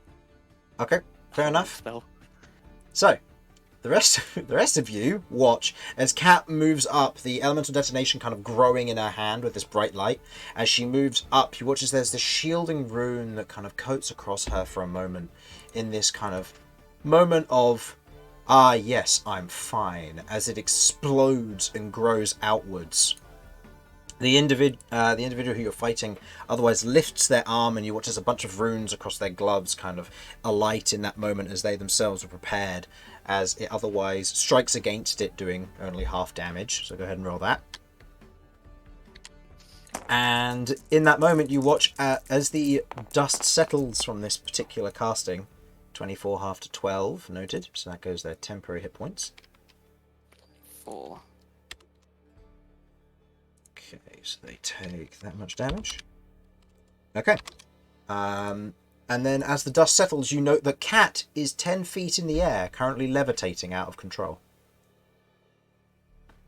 Whee! I don't like this. Okay. It is going to get to their turn. As you have not bowed out, No, I have 30 hit points. they're going to have a go on their turn. Yeah, they have Activate. points to spare. They are going to, in this instance, take a step back. Do you wish to make an attack of opportunity? You don't have Warcaster, so you won't be able to make a spell attack. And kicking Well, is then I against the can't do- rules. Please. I can't do anything. Yeah, I was gonna say at that point I can't actually do anything. Okay. They take a step back, and you watch as they otherwise stretch out their hand. And you note these runes begin to form across their arm as the shards break away and split into multiple pieces. They are going to twin this. So this will be 6 attacks at half damage. Wait, if they twin it, it has to target 2 separate targets, doesn't it? No, runes with twinning No, means the that runes you works weird. it doubles the Oh, that's effect. fucking It doubles the number of targets, but it halves the damage. So in other words, I'm fishing for 20s because any crits here are gonna hurt. Okay, That is a 2 and a 3, which miss, a 13, which hits. 13. 13 plus their modifier, so it makes it 18. Oh, okay. And then the other 3... Oh, no, the other 3 all miss, so only 1 goes through. This will be half damage. Okay, that was a risk which did not pay off. 6 damage, halved to 3. Okay. So. Damn, that did not go in their favour. Okay. And that spends... Oof. Okay, yeah, they're really low on spell points. As they otherwise cast this, as you're floating there in the air, as each of these kind of metal shards flies towards you, there's a moment of like, ah! And as you kind of swing your arms, you shift ever so slightly to one side, then the other, and kind of flail and twist and pirouette around. And one just hits you in kind of the back leg, but doesn't do that much damage. There's a little trickle of blood as you spin and rotate, avoiding the next lot. As you're otherwise floating there, kind of just spinning in place, levitating 10 foot above the air, or above the ground. The individual otherwise looks at you and goes down on one knee and just kind of lifts their hand and very much surrenders, seeing that they're not going to win this one. Okay. Right. Okay. I. How long am I floating around for? What's the duration on levitate? Let's find out. Does levitate work on Cat? Could she be too heavy? The lower level one didn't. Oh. Because right. you upcast to third this time, and because it gets technically upcast by 2 levels because of where you are and you're under half, it's a 5th level levitate, so yeah, this would count. Okay, cool. I think levitate lasts for 10 minutes, but it is concentration. Yeah, so you can drop It is. concentration on this if you want to. Okay, I will drop concentration. Okay, you And drop concentration and I'll land back on the ground. approach her. I'll say roll me a dex save for the sake of landing, given the high speed spinning. That's, Cat is unlocked. 13. Your strike. God. I become the weapon. Does it Oh technically count as magical if I am projectile? No, Magic. that is a question. Can- If like accidentally you are dropped on someone, who gets, if they like shoot you to drop you, or they're the one that move you, would that be their fault or yours? Okay, you've bested me. I yield this, but Splat. Yeah. I'd say it was in the fault of the person who's moving, as opposed to the person who's standing still. Okay. So, you land successfully. I will approach her. Mm-hmm. Like, don't kneel down. Hold your head up high. You've battled really hard. Thank you. Whenever I'll that shake her spell hand. was at the beginning, that really got me. I had to drop it. I was afraid I was going to kill you. Maybe, but you didn't. Some strange magic you got there. Keep your head I high, don't even but you've understand it. probably made yourself a target for the final round. Probably. Okay. Okay. You otherwise walk off, the glory and kind of the clapping of it all as it's gone very well. You watch as the human blood wizard begins to fight against the peacock, who definitely and without question avoids even getting hurt or singed in any way by any of this magic, before proceeding to do the same sort of thing as the last one, locking them in place and then flinging them off the arena, to which they are otherwise unable to do anything. The Draconian with the gemstone magic otherwise flares various runes, them themselves being a runesmith, firing forward these large geomantic blasts, but are just knocked to either side by the satyr, who just skips up and flicks them on the forehead, and you watch as they crumple onto the ground, just grabbing their head and screaming. Okay. The final 3 individuals that will be entering into the final round is Celti, the Flesh Wizard, Alcia, the Satyr, who you do not know what magic she uses yet, and Margos, the Aviar Peacock, who seems to be using illusions. As the announcement is made and Cat is mentioned, the other names all disappear and the 4 names are there on the board as the final round will begin next time, as it will be a 4-way free-for-all between these Ruh-roh. 4 party members. Thank you all for watching. Hopefully you enjoyed, and we will see you next week where the final stages of the Wizard Duel unfold before the party begins to meet some of their more interesting individuals. Bye-bye. Bye. Bye.